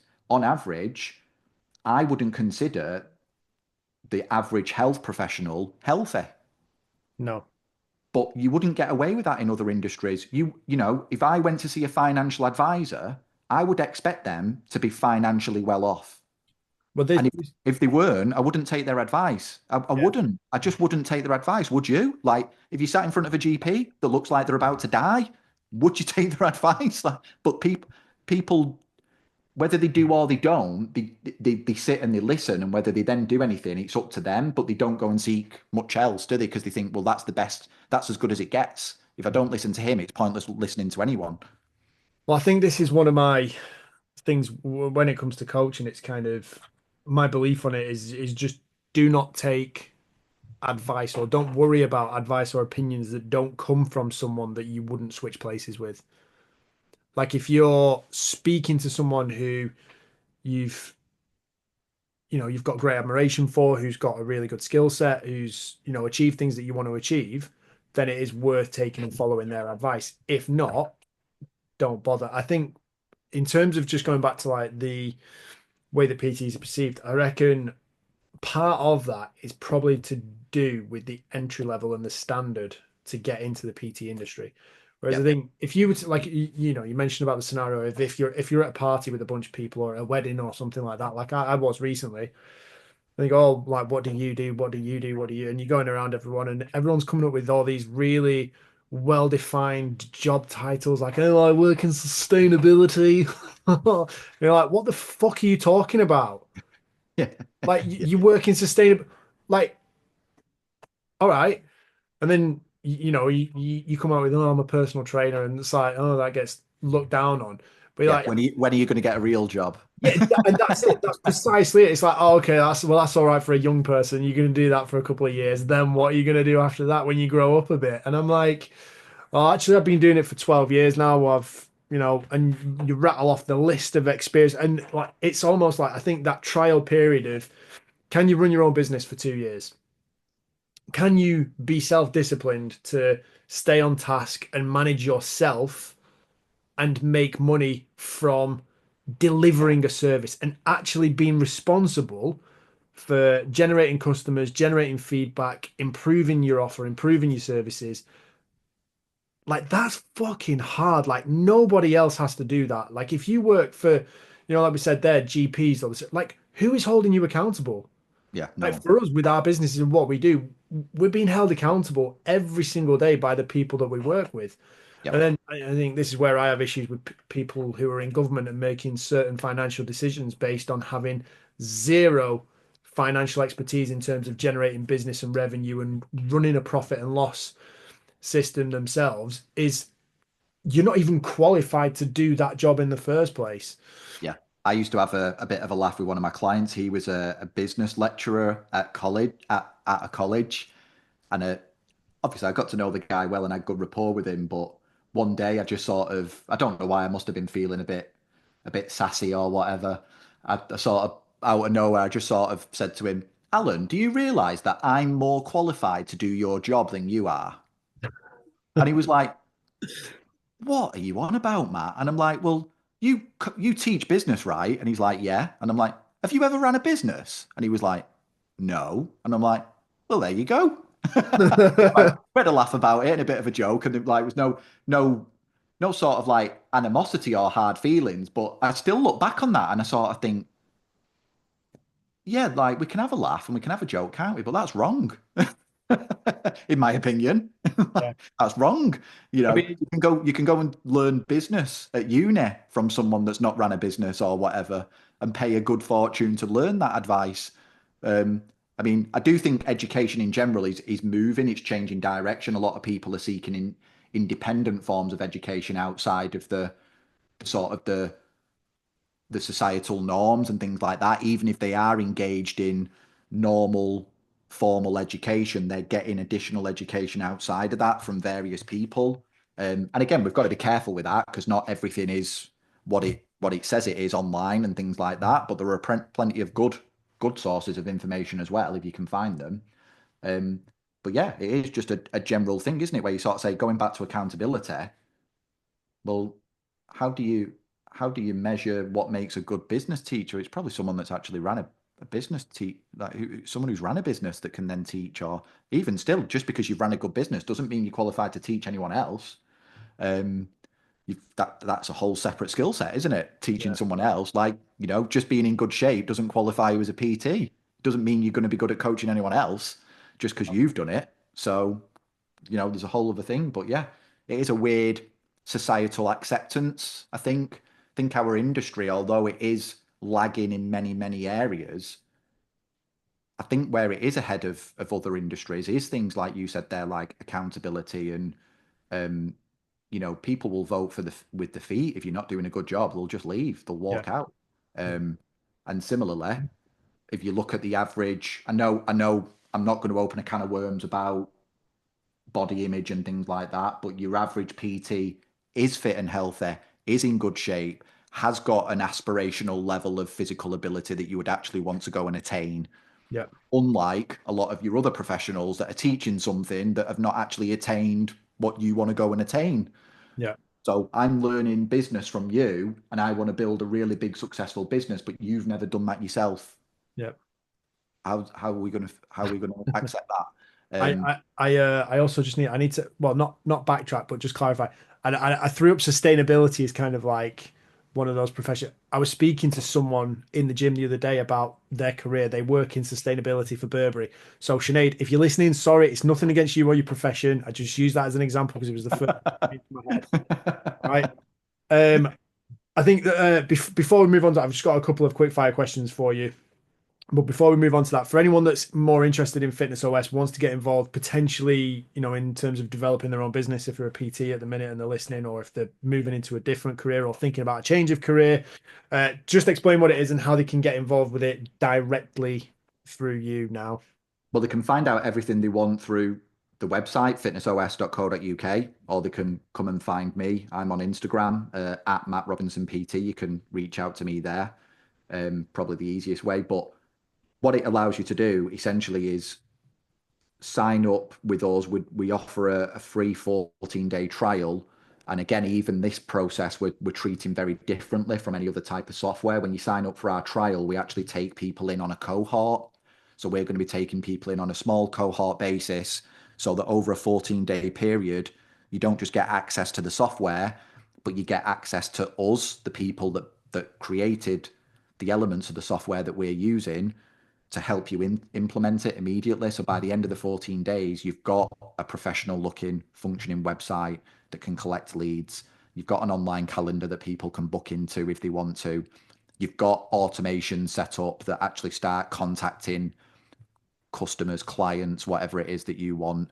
So we're filling all these gaps because if you look at, I think a really good example is like, if I went to book a haircut today with my barber, I can go online, access a diary, book a slot, pay for it, get reminders and get all this stuff. And that now exists in lots of different areas of society, lots of different industries. And yet in fitness, we still don't do a lot of that stuff, but it's now become expected. So I'm not saying you have to have those things, but it is becoming more of an expectation. So we're providing the tools that would allow that.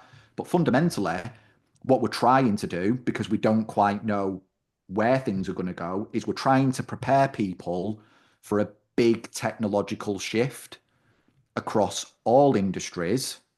No one's going to be exempt from this. And Mm. we want to make sure that rather than waiting to see where things go and then trying to figure it out, we're trying to position people so that you're already engaging with technology, you're not shying away from it. You have got some help implementing these things. And then as soon as things start to change and new things are available, we're bringing them into your business as quickly as possible, whether that be elements of AI, whether that be, I don't know, whatever the next thing is, some sort of support that you offer that again is probably driven by AI or whatever. We're going to position you so that you're ready because we don't know where we're going next, Nope. but we're going somewhere and we're going there pretty quickly.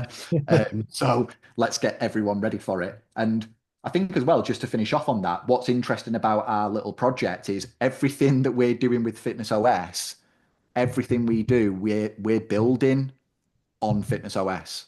So everything you do through us, our website, our funnels that you go through, our landing pages, our booking systems, our community that you're part of, every element of interaction that you experience with Fitness OS is built on Fitness OS.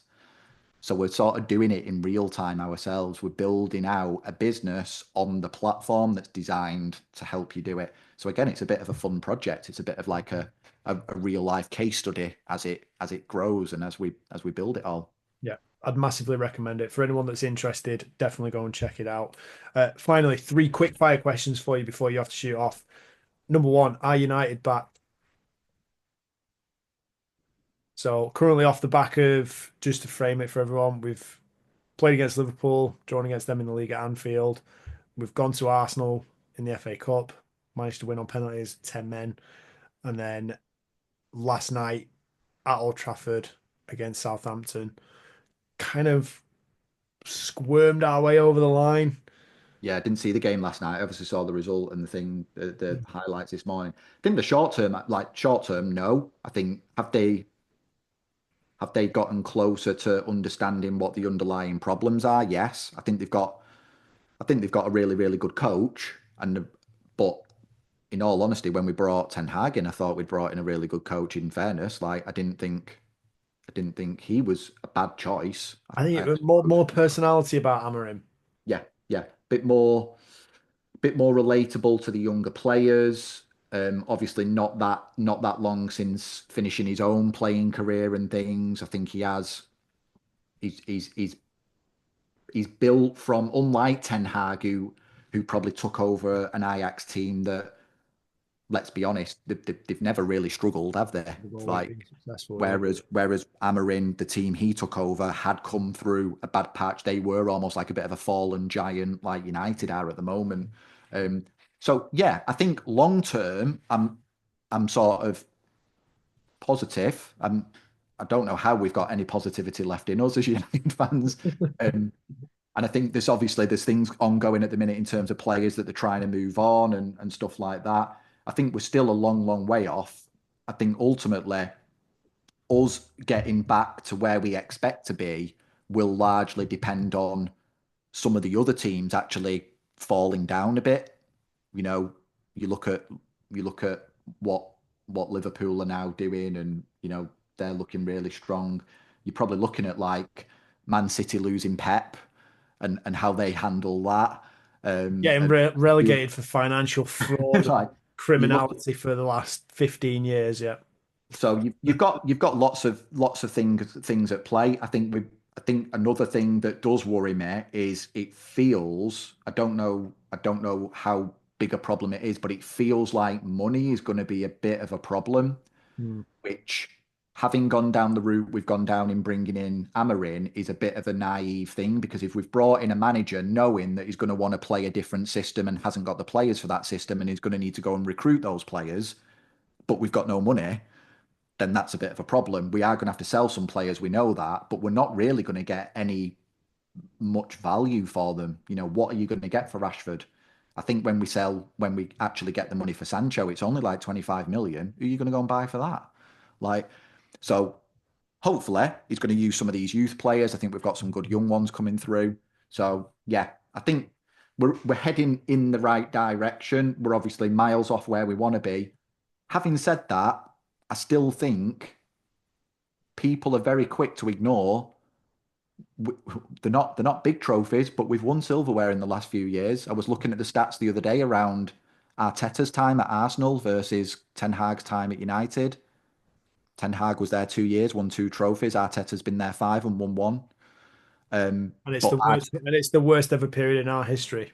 well, yeah, our worst ever period would be someone else's golden generation, wouldn't it? So, but Standards. that's the standard we've set. That's great. Like, what a great, again, going back to sport and stuff. I think a big part of how I've been molded as a person is having been a United fan during them successful years and even going to games and watching them play and listening to interviews and watching Sir Alex Ferguson, I think you almost embody some of those standards and some of them sort of beliefs and approaches and mentality. It's like, it's all or nothing. Like, that's it. Win at all costs. Find a way. Keep going, keep pushing. It's all on you. Absolutely. So yeah. Next one, what are you reading at the minute? Currently reading Software as a Science because I'm trying to build a software business, which I've never done before. Um, it is very specific. It's very niche. It's not for anyone probably listening to this. But it is very much a case of I'm trying to learn how to do a very specific thing. Where can I go and find that information? And that's the place that I've found it. I recently just finished The Art of Focus by Dan Coe. That's a good book, quite deep, quite philosophical, but he is someone that I do follow online and I do like his stuff. I like the way he thinks. I like the way he communicates and stuff. I like the information he shares. Um, and I just like him in terms of he's someone that embodies a lot of the things that he talks about. But yeah, at the minute, software as a science. Perfect. And then finally, just before you go, can you just let everyone know where the best place to find you and get in touch with you? Yeah, well, if you want to actually interact with me and see me on like a day-to-day basis, I'll find out your address later. I'm most active on Instagram, so you can find me at Matt Robinson PT, Matt with two T's. My website is mattrobinson.coaching.com. Go on there and find out what I do as a coach.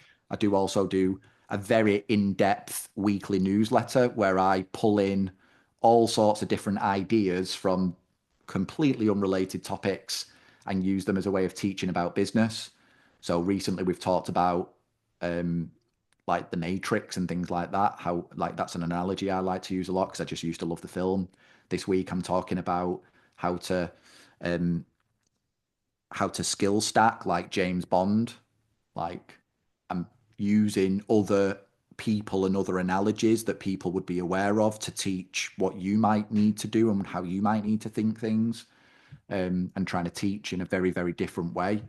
The idea behind that James Bond one is that James Bond is an effective spy, not because he can kill people, but he can do all these other skills that get him in the position to actually kill someone. So he can fly a seaplane, he can ski down a mountain, he can charm the female counterpart of his enemy, he can win at poker or whatever. He can Oh, stack all the the next James Bond, he'll probably be able to charm his fellow male counterparts as well. yeah. Probably So what's going to happen.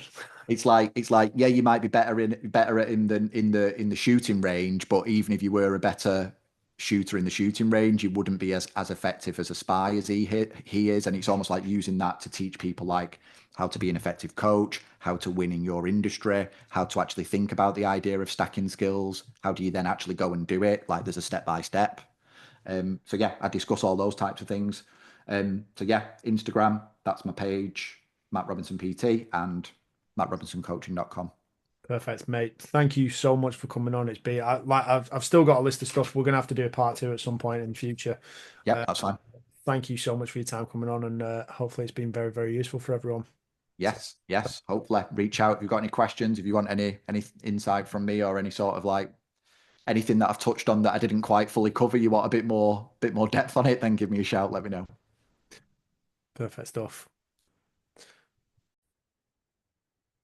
What I will say just to finish that off is like when Matt says get in touch, he genuinely means that. If you've got any questions, if there's anything you want to ask him about today's show, feel free to get in touch with him via Instagram. He will respond. I guarantee it. He's that kind of guy. He will give you anything and everything he possibly can. Likewise with myself, if you've got any questions, anything you want to ask me, you can find me through the usual channels, Alex_Lenkowski_performance on Instagram. And again, thank you very, very much for listening. We hugely appreciate it. And we will be back again with another episode next week. Until then, take care and I will see you soon.